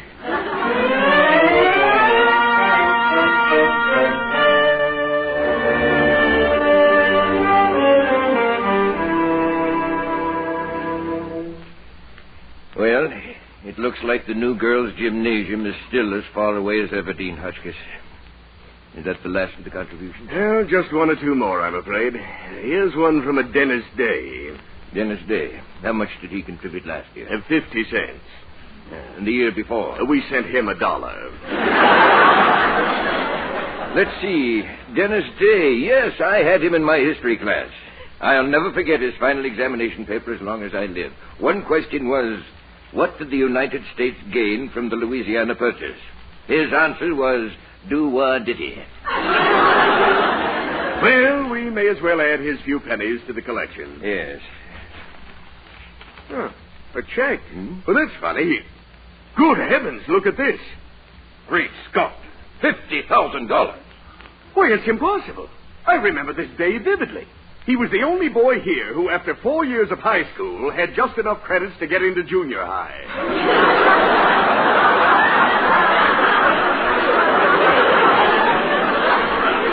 Well, he's obviously a genius at making money. Thanks to him, we've got our girls' gym deed. Yes, we'll invite him here to dedicate it himself. Why, we'll even name it after him. Good. The Dennis Day Memorial Gymnasium. A permanent monument to matter over mind.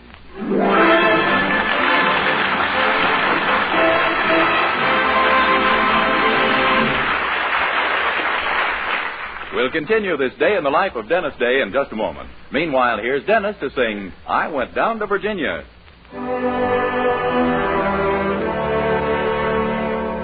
I went down to Virginia, and no one sent for me.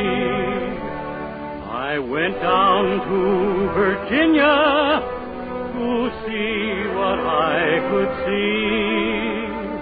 Well, I found the horses fastest and the gals the best. The spirits of the state a guaranteed high test. So I stayed down in Virginia, 'cause that looked good to me. I went down to Virginia and didn't know a soul. No wonder folks befriend ya, their hearts are made of gold. Why, the civic-minded citizens are all so kind. They see to it you hook a fish on every line. So I stayed down in Virginia, that's how much I've been sold. So bless the day that brought me here, and bless the folks I love so dear. Well, brother, if you ever plan on coming down this way, you'll find the things are just exactly like I say, and you'll stay down in Virginia, Virginia, USA.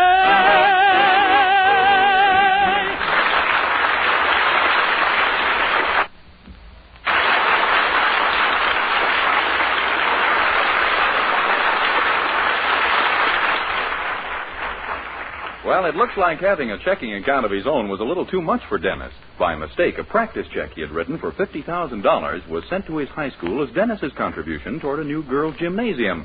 And the delighted school immediately named the gym after Dennis and invited him to come up and dedicate it. Which is a little puzzling to our young hero, since so far as he knows, the check he sent was for 75 cents. Golly, Dennis, I just can't get over it. Gosh, neither can I, Mildred. Imagine them calling it the Dennis Day Memorial Gymnasium. And all you sent them was 75 cents.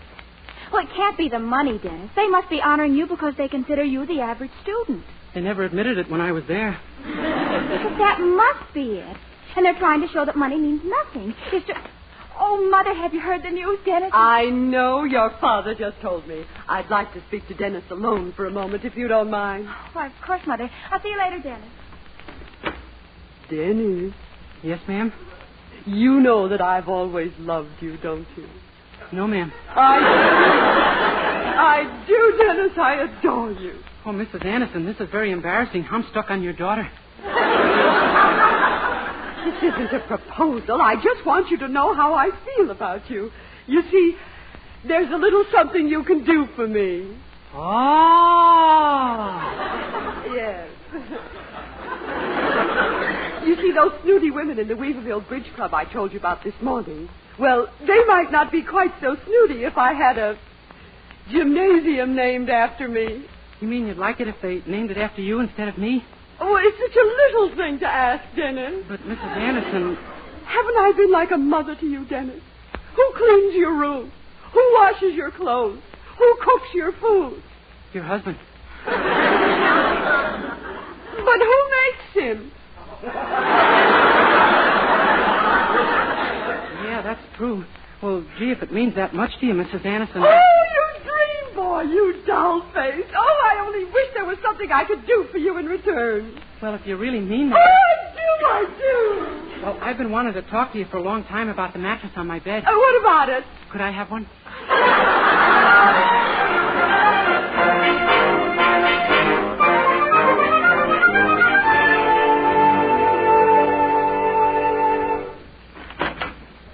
Dean, he's here right now in the anteroom. Oh, my gracious, wait till I fix my tie. How does he look? Like a typical millionaire? Yes, one of those eccentric ones. He's wearing a Mickey Mouse sweatshirt. You don't say. Well, show him right in. We mustn't keep him waiting. Yes. Come right in, Mr. Day. Thank you, Professor. Oh, hello, Dean. My boy, sit down, my son. Do sit down. Can I offer you a Corona? Oh, no, thanks. I never learned to type.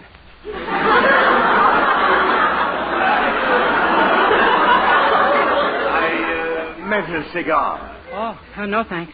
Well, this is just like old times back when you were in school, isn't it, Dennis? Here I am on one side of the desk and you on the other. Yeah, all we're missing are my mother and father pleading and crying in between. Oh, we've had our little difficulties, but I never doubted for a minute that you'd make good. I knew it from the excellent marks you used to get in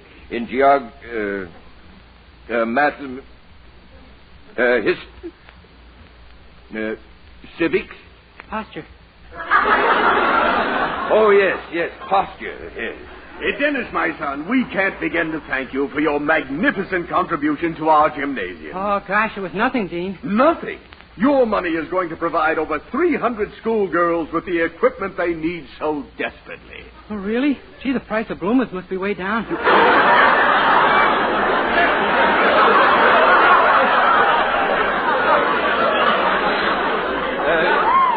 We're very glad to see you taking it so lightly, my boy. I assure you, your donation is more than we teachers could make in 10 years. Honest? You people need legislation even worse than I thought. Well, we just want you to know how grateful we are to you for your check. Then I wonder if you gentlemen wouldn't do a favor for me. Instead of calling it the Dennis Day Memorial Gymnasium, could it be named after my landlady, Mrs. Clara Anderson? Your landlady? Well, why not? Your wish is our command, my boy. The Clara Anderson Memorial Gymnasium it shall be. Gee, thanks, gentlemen. You'll never know what you've just done for my sacroiliac.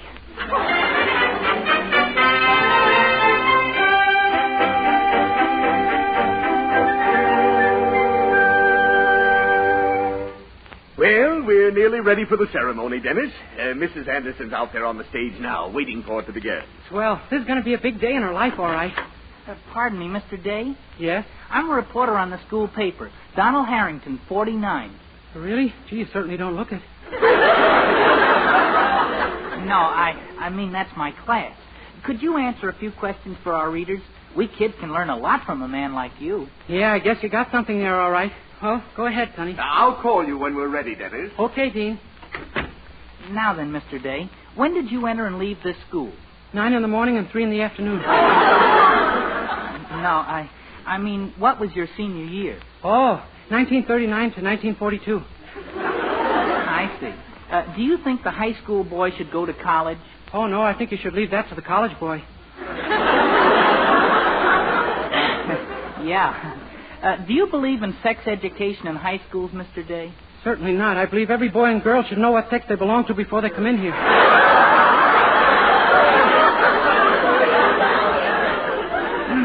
Mr. Day, do my questions confuse you? Oh, no. Good. Then that leaves only one of us in the mess. But to continue, what do you think of necking in high school? Oh, I think it's more fun at home. I put it down just like you said it. Now, I've got some general questions, too, Mr. Day, okay? Shoot. It's a thought, all right. What do you think of labor? Well, on the whole, I'd rather not. Huh? But what I meant was, do you think labor should work longer hours?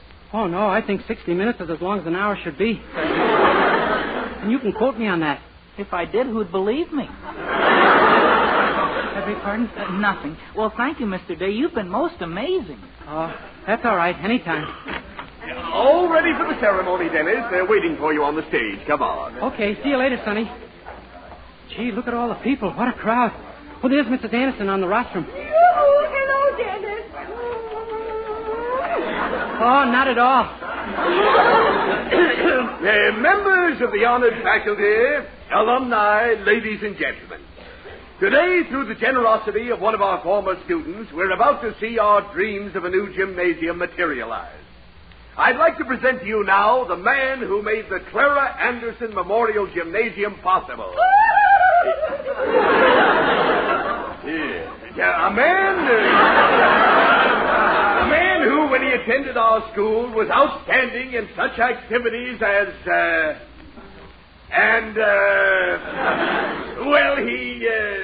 I give you Mr. Dennis Day. Dean Hotchkiss, members of the faculty, students, ladies and gentlemen. Today my school has seen fit to bestow a great honor upon me. Why? Not because I have become rich or famous. Indeed, my contribution to this gymnasium was only 75 cents. But they... Pardon me, Mr. Day. Would you say that again, please? Certainly. Today my school has seen fit to bestow... No. Down further, where the meat is.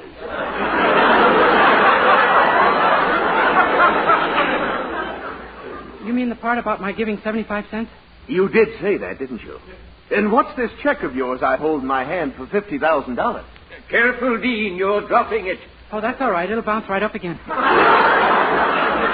This is your check, isn't it, Mr. Day? Oh, sure, but that's just a practice check. It's no good. You mean you don't have $50,000 in the bank? Oh, no, not quite that much. Have you 40,000? No. 30,000? No. 20,000? We'll get there a lot quicker if you start with a buck and work up. No. Well, there goes our gymnasium. But my cornerstone with Clara Anderson engraved on it. You mean you're not going to use it now? Oh, we can't afford to waste anything now. We'll use it for the smaller building we plan to build around in the back. Oh, no, Dean, don't do that. Well, why not? What kind of a building is it? Mrs. Anderson. I want to know what kind of a building it is. Mrs. Anderson, don't get excited. Just think how proud you'll be when they burn the first load of garbage in the Clara Anderson Memorial Incinerator.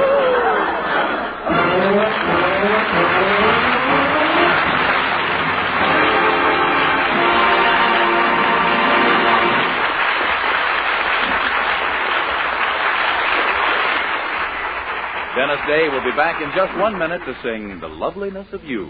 But first...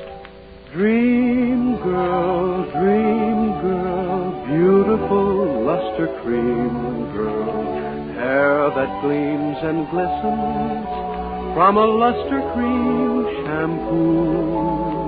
Yes, for soft, glamorous dream girl hair, try Luster Cream Shampoo. Now in convenient tubes or jars, whichever you prefer. Luster Cream Shampoo leaves hair with a new three-way loveliness. Fragrantly clean, glistening with sheen, soft, easy to manage.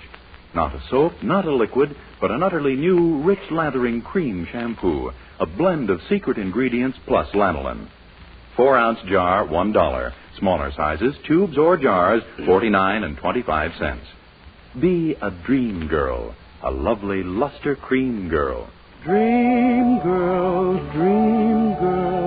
beautiful luster cream girl, you owe your crowning glory to a luster cream shampoo.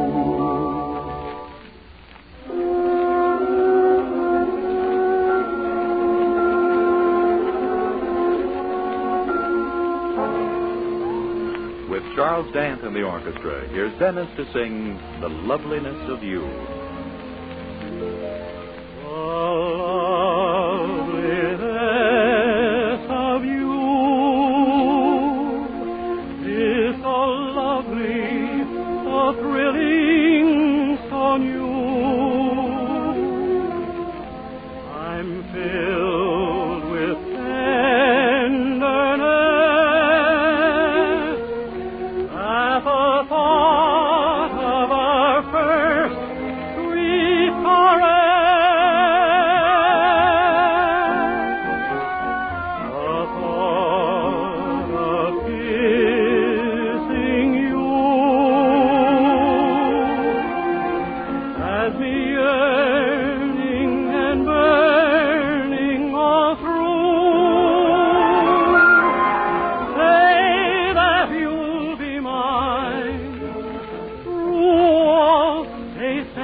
Ladies and gentlemen, this is our last show of the present season, and I just want to take this opportunity to thank you all for allowing me to come into your homes each Wednesday night.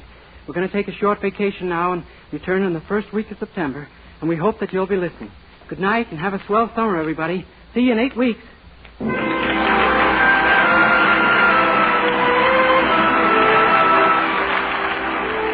Dennis Day returns to the air again the first week in September. Meanwhile, may we remind you to use Colgate Dental Cream to clean your breath while you clean your teeth, and Luster Cream Shampoo for soft, glamorous dream girl hair. And don't miss the August issue of Movie Star Parade magazine for a picture story of an episode in A Day in the Life of Dennis Day. Vern Smith speaking. Good night.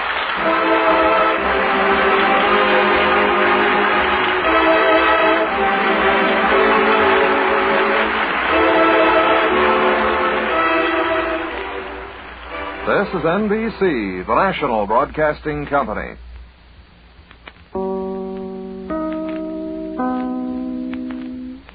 Transcribed.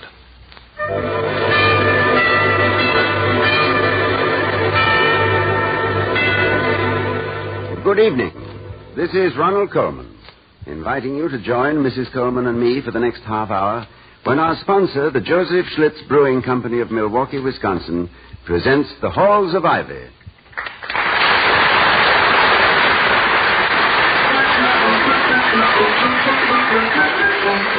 good beer, do as millions of people are doing all over the country. Ask for Schlitz, the beer that made Milwaukee famous. Schlitz tastes so good to so many people that it's the largest selling beer in America. It has to be fine to be first. And now, the Halls of Ivy.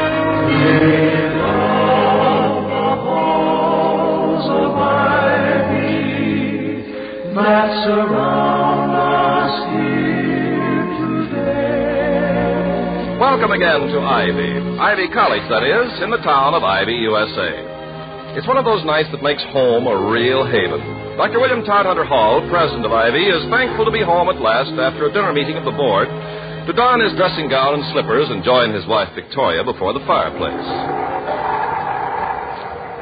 That's better. Now, blow winds and crack your cheeks. Rage, blow. You cataracts and hurricanes, spout till you have drenched our steeple. We could use a couple more shingles in our steeple. I've got 3 pans catching the water in the kitchen. Well, did you have a boisterous evening with the boys? Rather, let us say, a boring meeting with the board. All their dinner meetings follow the same revolting pattern. First, the preliminary and quite false inquiry into one another's health, with no one listening to the answers. Then, a few firm opinions of our national administration, and then a fruit cocktail. Ah, the good old fruit cocktail, without which any dinner party would be a much happier one. Oh, it's not the fruit cocktail I object to. In fact, I rather like it. No, it's that inevitable, omnipresent, unavoidable, and uninspired 1/2 of a maraschino cherry. Why a half? Can't anyone afford a whole maraschino cherry? Are the fruity resources of this plundered planet so far reduced? It's a matter of stability, darling. Yes. You know, whole ones roll around. A half cherry stays put. I know, but I couldn't keep my mind on the business side. Why not? That half of a cherry. I counted the members present. 9 of us. 9 half cherries, or 4.5 cherries accounted for. Where was the other half of a cherry? What are they saving it for? A fruitcake? Oh, do they think that I'll take it. That'll be something Wellman just remembered he should have said at the meeting, but didn't. Hello? Dr. Hall speaking. Evening, Dr. Hall. This is Warren. Oh, good evening, Professor. How are you? Satisfactory. Say, maybe you can do me a favor. You know a passage from Santa Ana about life flowing and stuff, which begins, seeds, blood, and tears are liquid? It's vaguely familiar. You got Santa Ana in your house? Yes. I'm sure there's one tucked away in the library. Good. Some light-fingered member of the Literati borrowed mine. I don't remember who. I'd like the complete passage from an 8 o'clock class tomorrow morning. You mind if I totter over and pick up your copy? Well, I'd be delighted to see you, Professor, but in a storm like this, only the wayward daughters of stern fathers are being driven out. But if you want to hold on a minute, I'll read the passage to you. Fine, if it's not too much bother. Not at all, just hold on. I'll talk to him while you hunt, Toddy. He's my oldest boyfriend. Good, Vicky. Hello, Professor Warren. Why, good evening, Mrs. Hall. Where have you been hiding? You promised to drop by and see us during the holidays.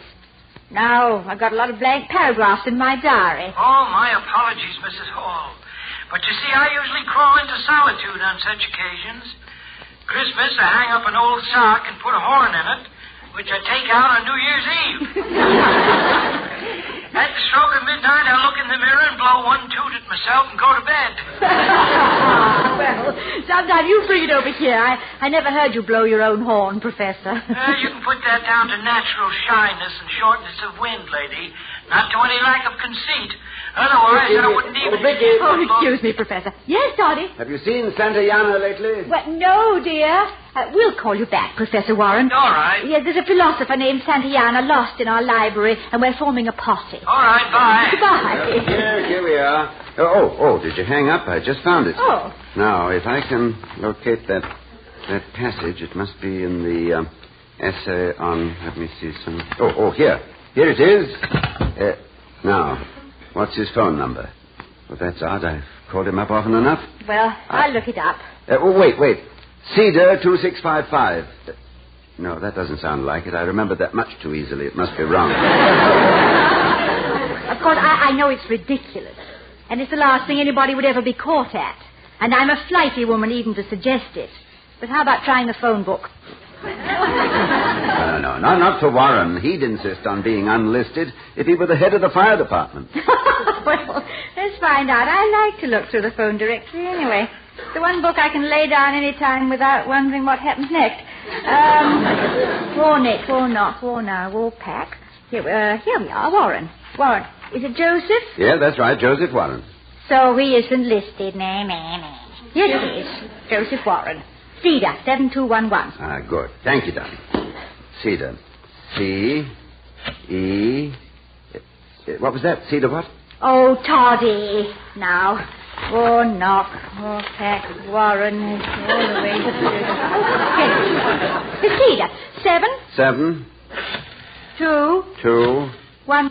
1. Hello? Oh, sorry to have kept you waiting. Have you got a pencil handy? sure, shoot. All right, here it is. Seeds, blood, and tears are liquid. Nothing else is so poignant as what passes and flows, like music and love. Huh? And if this irreparable fluidity is sad, anything stark and arrested is sadder. Life is compelled to flow, and things must flow with it. Or, like Lot's wife, in the petrified gesture of refusal, remain to mock their own hopes. That's what you wanted, isn't it? Lot's wife. Hey, listen, Mac. I'll go along with the gag any time, but I'm rushed tonight, see? There's 6 customers waiting and 6 Warren burgers on the griddle. Warren burgers? To whom am I talking? This is Joe Warren's diner. If you won't come to us, we'll come to you. Right within a bun. Now, what do you have? I'm sorry.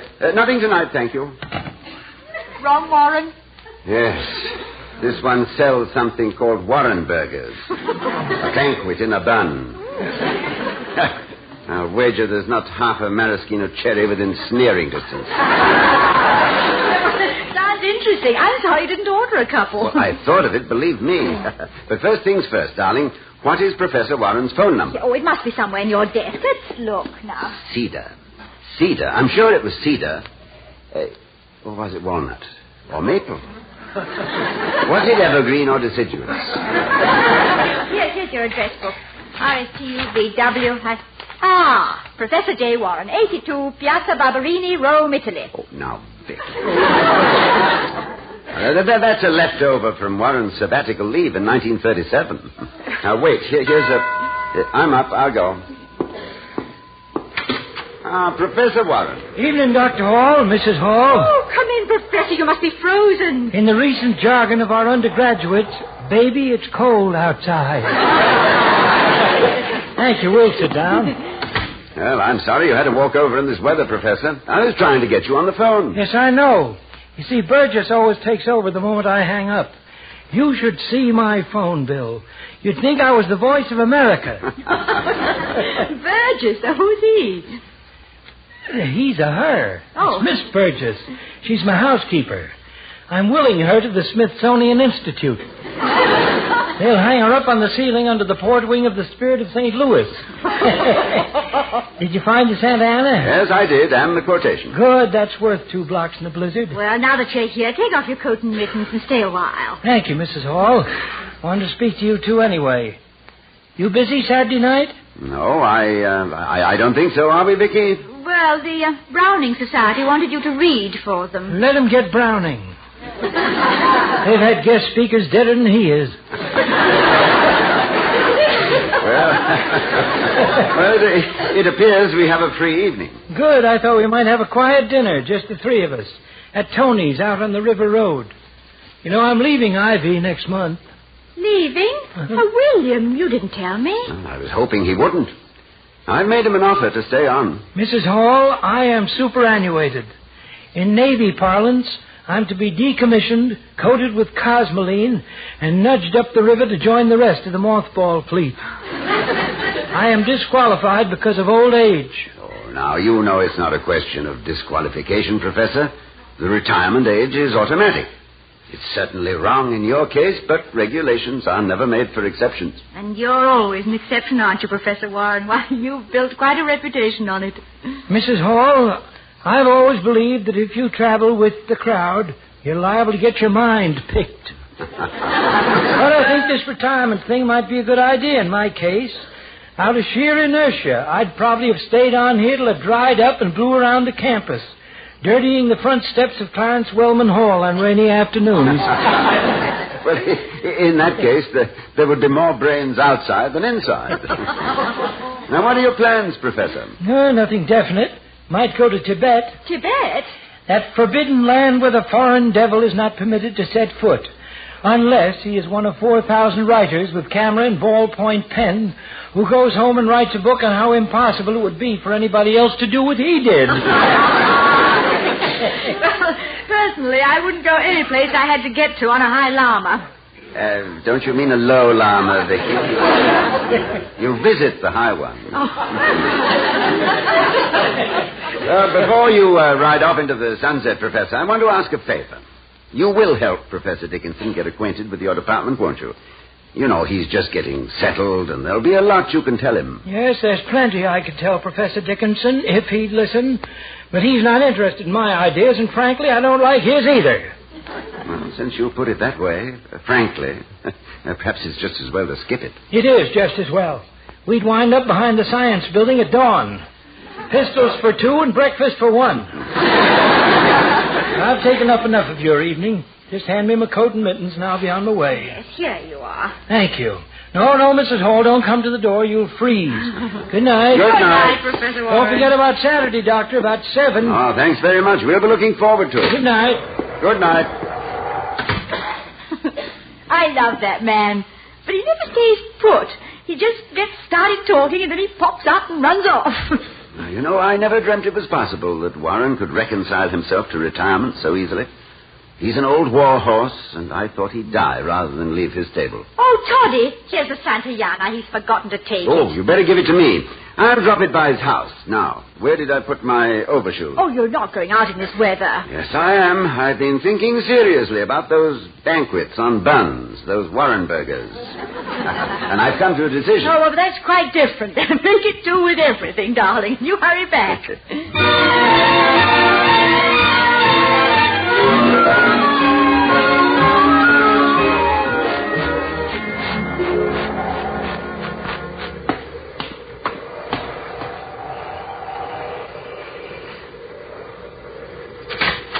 So, you forgot your key again, huh? I beg your pardon? Oh, I thought it was the professor. Who is it? Isn't Professor Warren in? You haven't answered my question yet. Who are you? Well, I'm Dr. Hall, Miss Burgess. Oh, that's different. I know you. Come in, Doctor. I thought the professor was over to your house. Well, he was. I thought he was coming back here. Oh, that man out gallivanting around the town for half the night again. He'll catch his death. For the last month, he's been wandering around Ivy at all hours of the night like he'd never seen it before. Professor Warren has a deep affection for Ivy. Then why are you throwing him out? Good heavens, we're not throwing him out, Miss Burgess. None of us want to see him go. But after all, how can you blame him for wanting to travel and see some of the world now that he has the freedom to do so? See the world? Why, he hasn't even got bus fare from here to Kansas City. He hasn't? Well, since you know so much about him, perhaps you can tell me what his real plans are. He's moving in with his sister and her no-good husband up in Rock County. He's got no place else to go. Do you think he's too old for his job, too? No. He's merely too old for our regulations. Oh, that needn't mean the end of things. There's a place for him here at Ivy. He can be a visiting professor as long as he'll stay. But you know as well as we do that nobody's ever been able to force him to do anything. It must be his choice. Well, I know one thing. He can't just sit here looking out the window at the cemetery where he'll be buried someday. Only he won't be buried. Says he wants to be cremated in Emerson Hall. Cremated in Emerson Hall? Yes. Oh. Says it'll be the first time he was ever warm in that building.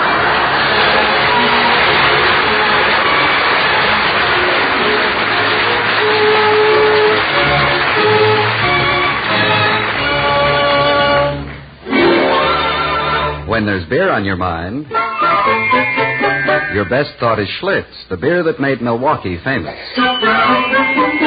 More people like the taste of Schlitz than any other beer. That's why Schlitz is the largest selling beer in America. It was Goethe, the great poet of a bygone day, who said, one ought, every day at least, to hear a little song, read a good poem, see a fine picture, and, if it were possible, to speak a few reasonable words. Now, taking our cue from Mr. Goethe, let's speak a few reasonable words on the subject of beer. In beer, as in a poem, a picture, or a song, there can be no substitute for quality. And there can be no higher tribute to the quality of Schlitz beer than this. So many people like the taste of Schlitz so well that they've made it the largest selling beer in America. Yes, the taste of Schlitz is winning more and more new friends every day. So if it's been some time since you've tasted Schlitz beer, you owe yourself that pleasure again. Next time, ask for Schlitz, the beer that made Milwaukee famous. Then you, too, will discover it has to be fine to be first.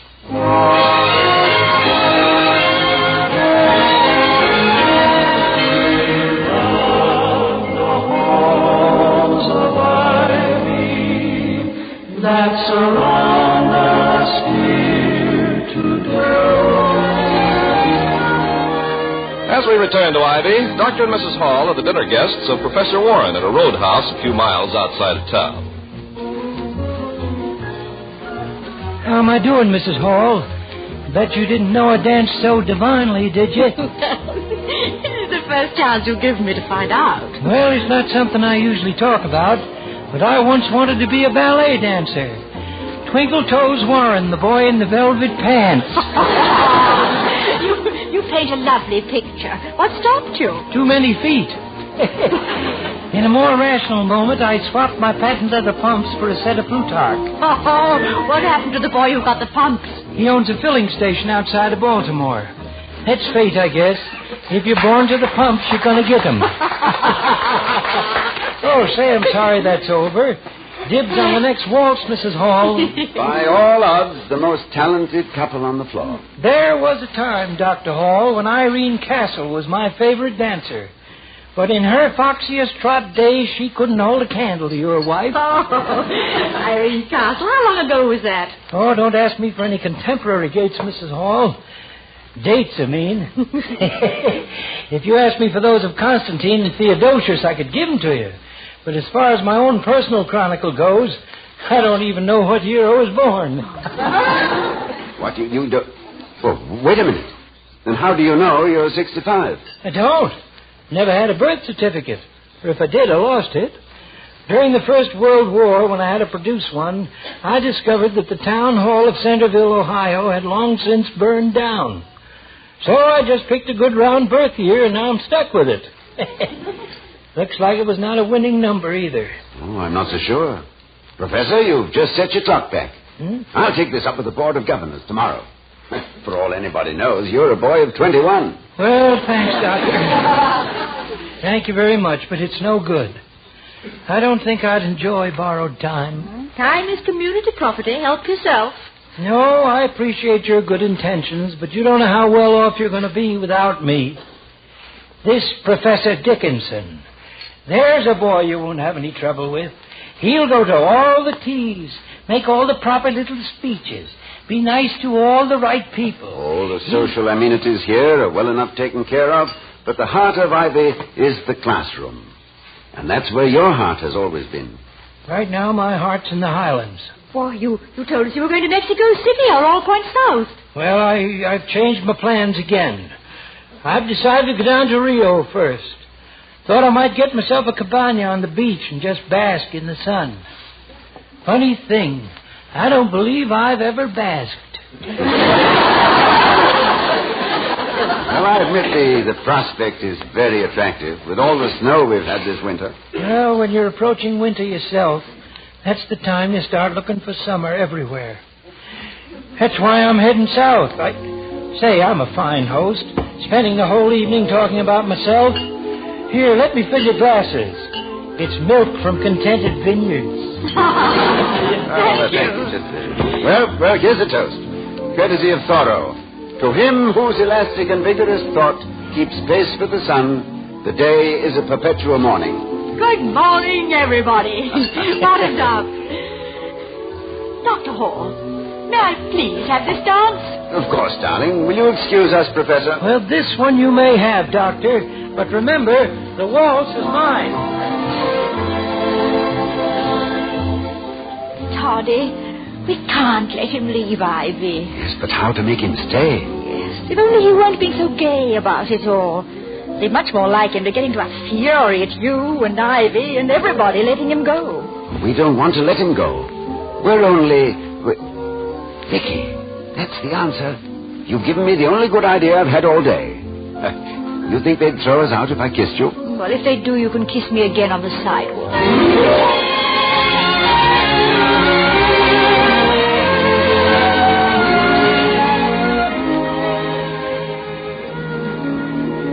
Excuse me, Professor.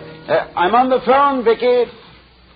Yes, go ahead, Professor Dickinson. And what did he say? He did? Well, so far, so good. You've been very cooperative, Professor, and we're all obliged to you. As long as you're willing to be the heavy, I think we can make Professor Warren see the light. Yes, I'll let you know. Goodbye. Vicky, I think we're in for a big win. Well, that's what we wanted, wasn't it? But we still don't know which way it's going to blow.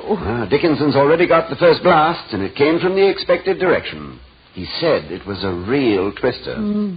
Oh, by the way, darling, you wanted me to remind you. Did you send the telegram? Which one? For the 100th anniversary of Northwestern University. Oh, yes, I sent one to Rocky Miller, and one to President Daniel Marsh of Boston University. It's his silver anniversary, and he's retiring. What'd you say? Did you quote Washington's farewell to his men? Quote, "So long, fellas," unquote? No. I said, and I quote, "Dear Dan, hail and farewell on your silver anniversary. Expect you to be snapped up immediately by private industry as the inventor of a silver product that can never be tarnished. Warmest regards, Bill Hall." Oh, that's nice. Yes. I'll get it. Yes? Good morning. I'd like to see the president. I'm Miss Burgess. You're Mrs. Hall. Pleased to meet you. Heard a lot about you. All good. William, there's someone here. Oh, Miss Burgess. Well, good morning. Won't you sit down? I've just come over to let you know that the professor's leaving on the 3 o'clock train today. You've got to stop him. Miss Burgess, that's exactly what we're hoping to do. Hope never stopped a railway train. Are you just going to sit back here and do nothing? Well, Professor Warren has an excellent mind of his own. And now we'll undoubtedly hear him speak a piece of that mind. You mean he's here? Unless the wind's changed, he's at the door right now. Dickie, you and Mrs. Burgess run for cover. Yes, come into the kitchen with me until the weather clears up. It's just a local disturbance. Well, Professor Warren, come in. You might as well know it, Dr. Hall. I have a ticket on the 3 o'clock train out of here today. But something happened this morning. A thing called Dickinson. No, something happened to Professor Dickinson? Something happened? The man's lost his mind. Have you any idea what that lemonhead is planning to do to my history department? Yes, I'm aware of his plan. You're not going to let him get away with it? I don't understand what you mean. I have the highest esteem for Professor Dickinson, both as a scholar and as an administrator. Oh, you have you? Uh-huh. Well, that's your job, I guess. You got to please everybody. Professional etiquette. But I don't work here anymore, and I can speak my mind. If that man goes ahead with what he's doing, well, that's the end. If you think it's that serious, Professor, I think you should give me more specific reasons. He's chopping the whole curriculum up into little bitty pieces. There isn't one single class to put them all together so they make any sense. What's history? History is continuity. Some people claim that history is a bunch of lies agreed upon, and maybe it is. But even so, without continuity, without relevance, history is a bunch of dates on cornerstones and names on tombstones. Oh, yes, I know that, Professor, and I don't believe Dickinson would have any quarrel with it. And why hasn't he scheduled at least one class on the meaning and interpretation of history? Oh, as I understand it, he is omitting such a class at the present, primarily because there is no one available here to teach it. Accordingly, he is going to concentrate on a more thorough grounding in the basic source material. Source material, my Aunt Mabel's bustle. I know what he's really up to. He's a Toynbee man. Well, I'm not. Now, don't sell Toynbee short. He's probably the outstanding historian of our time. I didn't say he wasn't any good. Just don't agree with him. And I'd hate to see Ivy's history department represent only one point of view. That's not learning, that's memorizing. Well, I don't want any department at Ivy to present only one point of view. Well. However, if there is no one here to replace you and your approach, I can't expect him to teach history your way. Well, he's got 3 men in that department that could take over. They already have assignments. Oh, they have. Uh-huh. So Dickinson is going to muzzle them with that source material nonsense of his. You think I'd enjoy basking on the beach at Rio knowing this was going on? That the kids here were only getting one side of a subject? Your offer still go? Of course. I've never withdrawn it. I can stay on? No permanent status? No strings attached? That's right. All right, then, I'm back.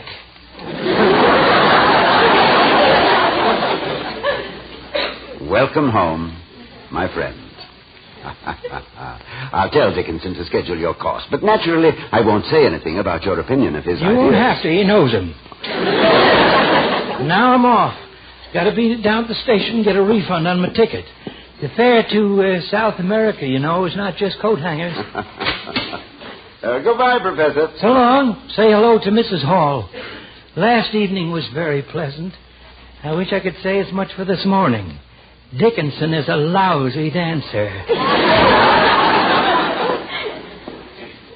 I couldn't hear everything, Toddy, but he certainly sounded angry. He got so angry, he decided to stay here at Ivy. How do you feel? Ruthless, conniving, despicable, and delighted. Oh, I can't tell you how glad I am, Doctor. The professor sounded like his old self. He hasn't hollered that loud in a whole year. How'd you ever do it? Oh, I just went back 65 years in my time machine. Yes, burned down the city hall in Centerville, Ohio, with all the birth records.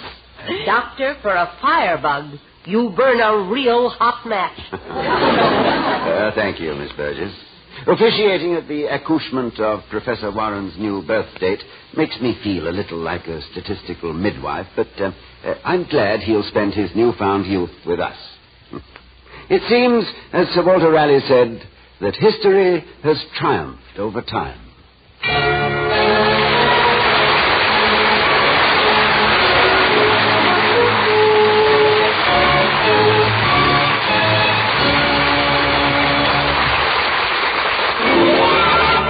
When there's beer on your mind, your best thought is Schlitz, the beer that made Milwaukee famous.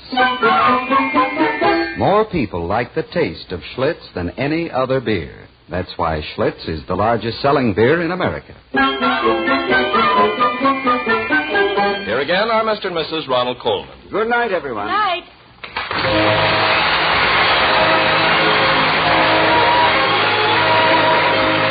We'll be seeing you next week at this same time at the Halls of Ivy, starring Mr. and Mrs. Ronald Coleman. The other players were Verna Felton, Arthur Q. Bryan, and Sidney Miller. Tonight's script was written by Barbara and Milton Merlin and Don Quinn. The Halls of Ivy was created by Don Quinn, directed by Nat Wolfe, and presented transcribed by the Joseph Schlitz Brewing Company of Milwaukee, Wisconsin, who invites you to enjoy the Pulitzer Prize Playhouse on television on Friday nights. Ken Carpenter speaking.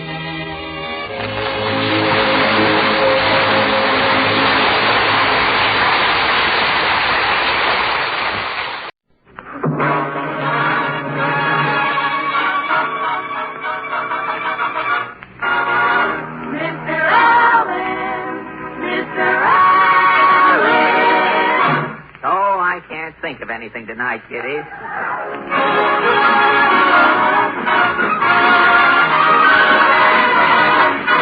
The Fred Allen Show, with Fred's guests, Orson Welles, Portland Hopper, Minerva Pius as Mrs. Nussbaum, Alan Reed as Falstaff Openshaw, Parker Fenley as Titus Moody, the DeMarco sisters, and Al Goodman and his orchestra.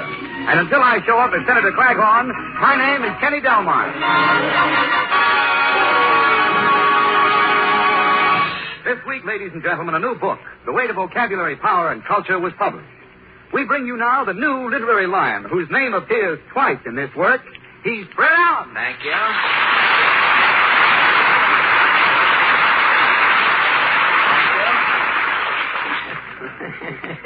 I'm laughing already at last week's show. Now, thank you. Thank you, and good evening, ladies and gentlemen. Kenny, I'm really happy that you mentioned Dr. Funk's new tome, The Way to Vocabulary, Power, and Culture. You know, I am now a part-time intellectual. If you ever pass Brentano's, look up. I may be in the window.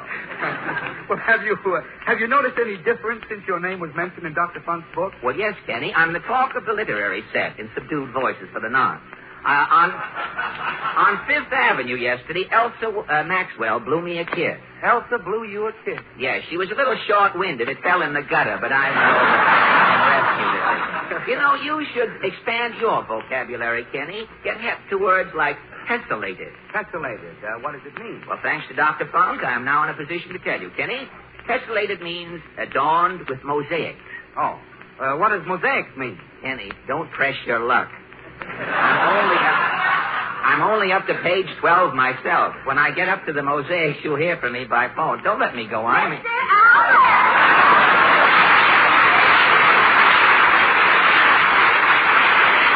Fine thing is, let me stand there reading punctuation. What is new? What's new, Portland? Mama said your name is in Dr. Funk's new vocabulary book. That is correct. And I would like to add at this time that Mr. Jack Benny's name does not appear in the book. Hasn't Jack Two alive? people from Waukegan, huh? Well, the weather's breaking. Hitchhikers are out again. Hasn't Jack a large vocabulary? Jack, a large vocabulary. 2 words he uses on his program. Yipe and You know, Benny takes spelling lessons from Red Skelton. I think Jack is pretty smart. Smart? He's always teaching Phil Harris new words. Phil Harris? Phil Harris is the moron's messiah. And he is still smarter than Mr. Benny. You know, when Benny finished grammar school, he was so old, instead of a diploma, they gave him a pension. Mama said you were the only kid in kindergarten with 5 o'clock shadow. Well, look, when Benny went to school, he had to have a tutor to get through recess. The longest word Mr. Benny knows, you can get out of an oboe player's mouth sideways. Do you know any big words? Big words? Have you ever heard the word tessellated? Yes. Tessellated means to be adorned with mosaic. Who asked you what it meant? Do you want to know what mosaic means? Never mind. You're reading the book from the back. I can see that.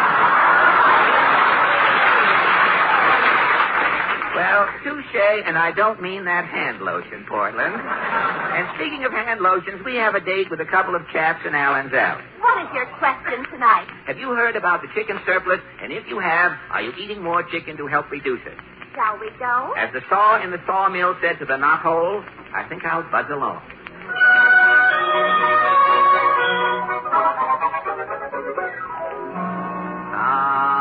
It's good to get back to Allen's Alley, Portland. Well, I guess the senator's just finished dinner.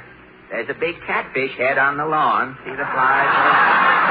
Well, let's knock.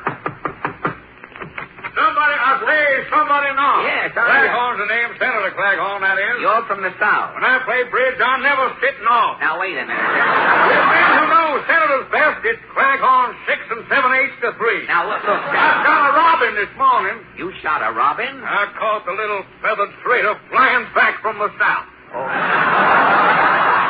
Tell me, Senator, are you doing anything about this chicken surplus? I'm eating chicken every day. Good. I have my own recipe, chicken a la Claghorn. Chicken a la Claghorn. How do you prepare your fowl, Senator? First, I soak my chicken overnight in Kentucky bourbon.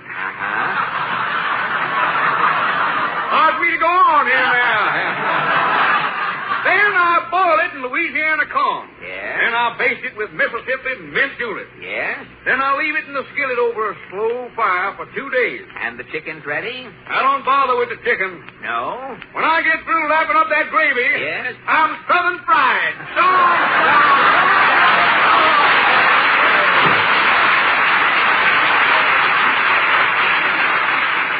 Well, the senator certainly knows his culinary stuff. Well, let's see if Mr. Moody is in.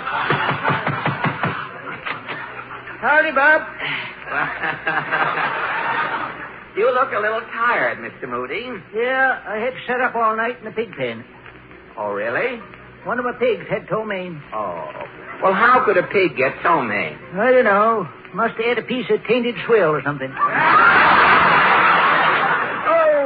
Oh, there's something wrong? Yeah, I got the rheumatism in both arms. Just got a crick. Oh, that's too bad. Well, doesn't the rheumatism bother you working? Just milking. I can't move my arms. Well, how do you milk? Well, first I sit on the stool. Yes? I get a good grip. I see. Then I just hold on. And? The cow jumps up and down. Well, tell me, Mr. Moody, what about this chicken surplus? Oh, there's only one way to stop a chicken surplus. Nip it in the nest. Nip it in the nest. You mean? Stop the hens from setting, from having more chickens. Well, how? Do what I done last week. What? Well, I put a dozen Chinese eggs in one nest. China eggs? And what happened? That hen hatched out the prettiest set of demi-tassy cups I ever see. So long, man.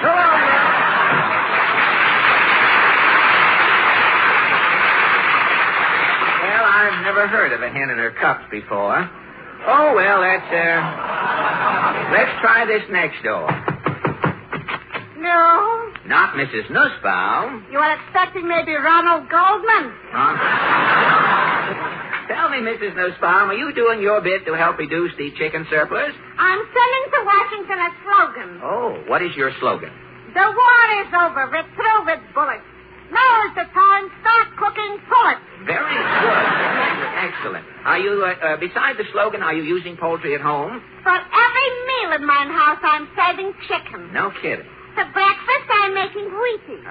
Concealed in the Wheaties is chicken gizzards. Chicken gizzards. You have coffee, too? Oh, instead coffee, I'm serving piping hot a cup of chicken fat. Oh, yum, yum. For lunch, I'm cooking chicken Chinese style. Chinese chicken? This is egg foo young. Instead of the foo, I'm putting in chicken giblets. Oh, instead of the foo. Well, that should improve the taste. And you serve it Chinese style with chopsticks? No, with drumsticks. Oh, with drumsticks. Well, what is for dinner? Roast chicken stuff. Stuff, huh? Inside the roast chicken is a boiled chicken. Oh. After dinner is coming chicken coffee. Well, what is chicken coffee? Instead of sugar, in the coffee I'm dropping 2 lumps of white meat. Well, chicken 3 times a day, isn't your husband complaining? Complaining? Pierre is wanting even more chicken. Well, how do you know? Yesterday I'm catching him with 2 blondes. Well,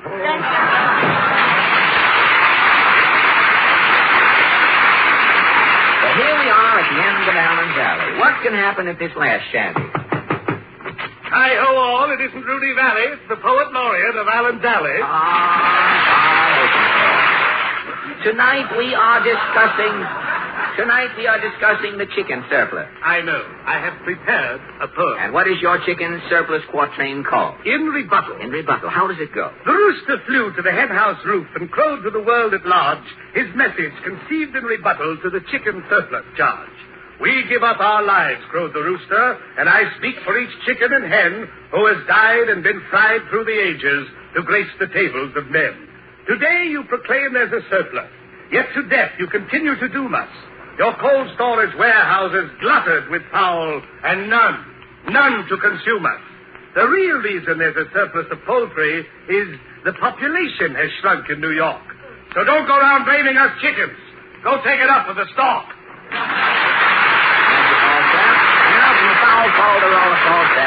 Return with pleasure to the Chicory Chick Choir, the 5 DeMarco Sisters, accompanied by Maestro Al Goodman and his surplus symphonist.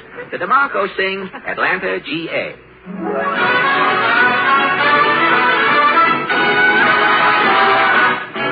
I love the morning glory growing, the breeze is softly blowing in Atlanta, GA. I love to wake up in the morning, see the sun come up the garden in Atlanta, GA. I love to walk among the flowers and taste the honey from the bee. I want to while away my hours, reading books and dreaming dreams beneath the trees. I want to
won't be satisfied until you break my heart. You're never satisfied until the teardrops die. I try to shower you with love and kisses, but all I ever get from you is nagging and breaking my poor heart is begging the way.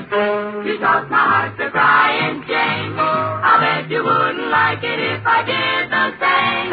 You're only happy tearing all my dreams apart. You won't be satisfied until you break my heart. You won't be satisfied until you break my heart. You're never satisfied until the teardrops die. I try to shower you with love and kisses, kisses.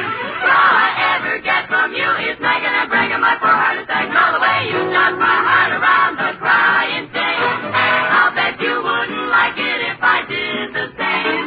You're only happy tearing all my dreams apart. Oh, you won't be satisfied until you break my heart. Until you break my heart.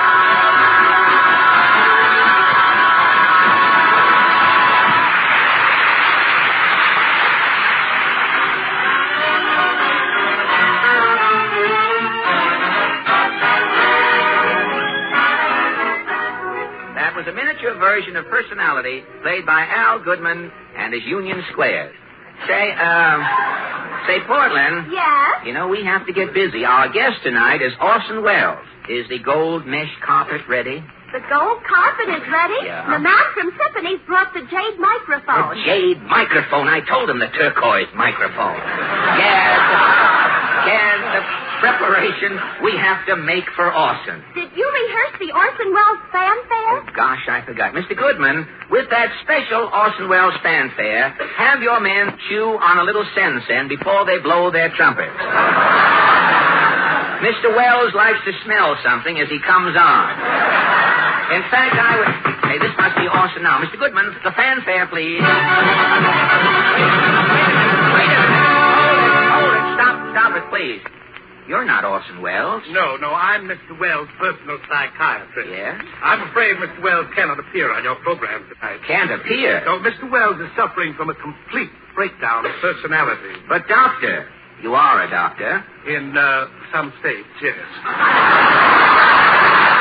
Doctor, you mean the great Orson Welles, the brash, impetuous exhibitionist? Today he is a cringing, beaten milquetoast. Oh, what happened? It was that role he played in his new picture, Tomorrow is Forever. Yes? He appeared as Eric Kessler, a frustrated elderly Dutchman. Yes? It took 8 months to make the picture. For 8 months, Mr. Welles lived as Eric Kessler. Uh-huh. He still thinks he's Kessler. Eric Kessler. He has Kessler's Dutch dialect. He has Kessler's inferiority complex. Orson Welles with an inferiority complex? I can't believe it, Doctor. You must help him, Mr. Allen. I have Mr. Welles in a rest home on 52nd Street. Uh-huh.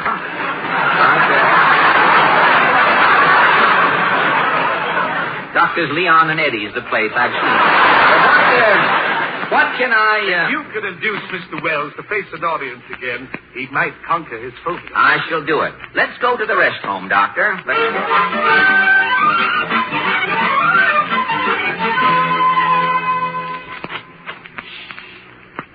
This is Mr. Welles' room.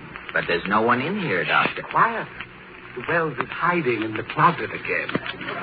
Be careful, Mr. Allen. If you upset him, this Kessler complex returns. He starts talking Dutch. Good luck, Mr. Allen. Thank you, Doctor. Yeah, the pitiful case. Orson Welles hiding in a closet. Orson! Come out of the closet, Orson. Nobody'll hurt you. Come out, Orson. Ah, the door is opening. Yes, please. Orson Welles.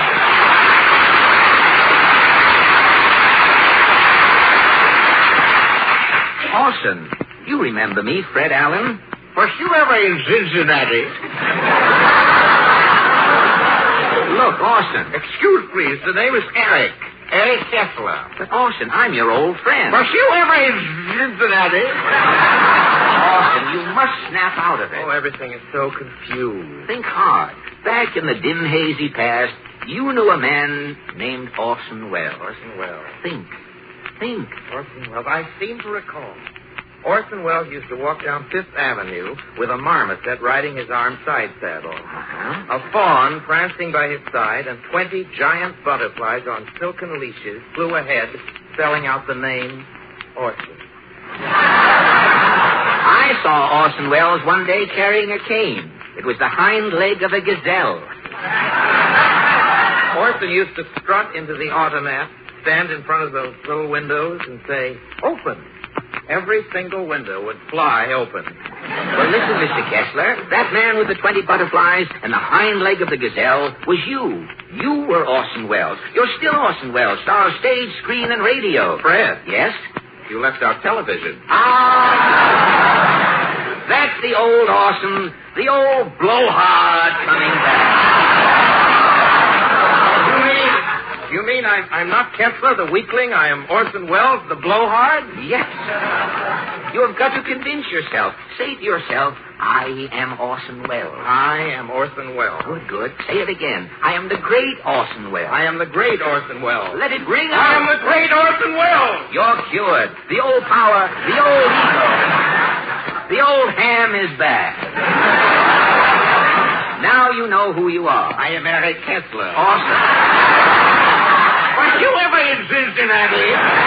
Orson, you're slipping. Orson. Oh, it's no use, Fred. It's nice of you to try and help, but now if you'll excuse me, I'll go back into my little old closet. Now, Orson, we can conquer this complex. If you give one performance in public, your past would return. A long time ago, we did a play together, remember? Oh, yes, it was Les Miserables. Let's do it again. Oh, Fred, I'm frightened. Buck up, Orson. All right, if you insist, I'll do the play on one condition. Yes, Orson. You must be the star. You must do all the acting. All the acting. Just let me appear for a second, no more. Good. Yeah. If you only speak one line, it will bolster your courage.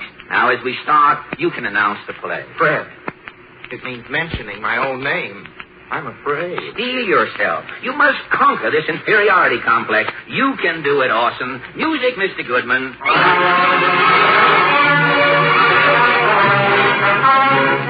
Les Miserables. Is that all right? Can I go ahead? All right, go ahead, Orson. Victor Hugo's immortal story of a soul transfigured and redeemed through suffering. This is an Orson Welles production. Radio version of Les Miserables prepared by Orson Welles. Directed by Orson Welles. Starring Orson Welles. Orson Welles will be assisted by... Hold it. Wait a minute. Fred, did you hear I said my name? I said my name. And you said it plenty, too. What about my name? Well, I announced you, Fred. The music cut in too quickly. Now, watch that music, Mr. Goodman. Orson, you said you wanted me to be the star of the play. Now, if you're going to take all the credit... Orson. Were you ever in Cincinnati? He's slipping again. I am Eric Kessler. No, you are Orson Welles. That's right, I am. I'm Orson Welles. Well, what happened? You raised your voice to me, Fred. Remember my condition. Oh, I'm sorry. Well, let's start the play. The play? What play? Les Miserables, you remember? Yes. I am Jean Valjean, the hunted convict. Yes. You are Javert, the detective, that merciless minion of the law, always on my trail. Yes. You do all the acting. All the acting, I'm the star. You just come on for a second. That's right. Fine, let's go. The first scene is a dingy garret in the slums of Paris. The story opens, I, Jean Valjean, am hiding out. I think I have escaped you. As we first see Jean Valjean, he is soliloquizing.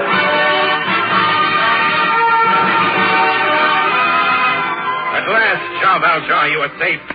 There is no cause to fear this Javert who has hounded you so long. Javert, your nemesis, that merciless bloodhound, always in pursuit of you, is finally thrown off the track, completely baffled. But hark, that sound upon the stairs, footsteps, those same plodding footsteps. Javert, what is to be done? This window. Jean Valjean will never be taken. Goodbye, Javert! Hey, wait a minute. Stop the music, Mr. Goodman. Fred, did you hear that? That was I, the old Orson Welles. I'm not afraid anymore. No. Now I'm starting to get a little frightened.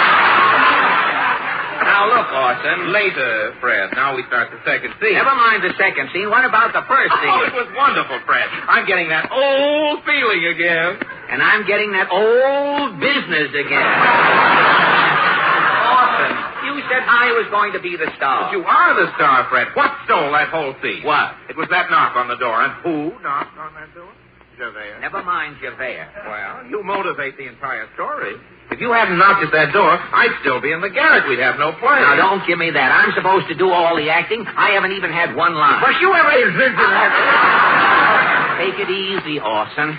Watch that, Fred. Yes, sir. Yes, sir, I will. Well, what happens now? Well, in the second scene, you dominate the whole thing. I am just a stooge. A stooge. Well, that's more like it. What is the second scene? Well, it's years later. This time, you, Javert, have me trapped. Cosette Fabantou, a demi-monde, is concealing me in the back room of a bistro. I, Jean Valjean, am pacing up and down. Jean, will you stop pacing? Toujours up and down. This is the end, Cosette, my farewell to freedom. Instead of liberty waits the galley crew, the iron collar, the chain at my foot, the dungeon, the plank bed, all the horrors I know so well. To submit morning and evening to the hammer of the roundsman who tests the fetters. Time is short, the net is tightening. Javert. Quick, Jean Valjean, through the trap door. Merci, Cosette. Jean Valjean will never be taken again. Au revoir, Javert. Now, hold it. Wait a minute. Stop the music. Now look, Orson. You were magnificent. Never mind that. Stole that scene right out from under my nose. Now, look, let me tell you. Yes, that's suspense, man. Orson, please. I've seen Javert played 100 times. The Theater Guild, Moscow Art Theater, at Grossinger's. And Johnson has played Javert. But I've never heard a Javert get the tone out of that police whistle that you got tonight. Now, look, Orson, I don't mind playing the schnook to help restore your ego. But now my ego is going. In 2 acts, all I've done is knock on the door and blow a whistle. But you ever... All right. The next, go ahead with the play. The next scene is all yours, Fred. As you started to say, you trail me through the sewers of Paris. You finally corner me single-handed. And there we stand, face to face. I just have a few words, and then you speak. I finally speak. Well, it's about time. Let's go. Undo, hell situation. Alone in this sewer. Trapped like a rat. The gloomy darkness. This narrow archway above my head. These 2 slimy corridor walls. But hark, that sloshing through the muck. At last you cornered me, Javert. Don't talk, Javert. Before you seal my doom, I would speak for the last time. You will never take Jean Valjean alive, Javert. The water in this sewer is rising. I am 6 feet 9. You, Javert, are 4 feet 2. The water rises. No, not yet, Javert. Don't speak. The water. Higher. Now, Javert, you have Jean Valjean at your mercy. Pronounce my doom. Now, Javert, speak.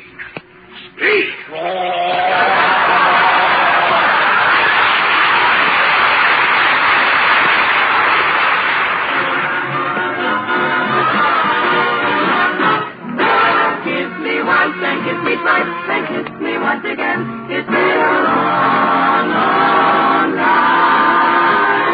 Haven't felt like this before since can't remember when. It's been a long, long time. You'll never know how many dreams I dreamed about you, or just how empty they'll seem without you. So kiss me once and kiss me twice and kiss me once again. It's been a long, long time. Kiss me once, kiss me twice, and kiss me once again. It's been a long time. Haven't felt like this before since can't remember when. It's been a long, long, long time. You'll never know how many dreams I dreamed about you. Oh, just how empty without you. So kiss me once and kiss me twice and kiss me once again. It's been a long, long time. It's been a long time.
This is the Armed Forces Radio Service.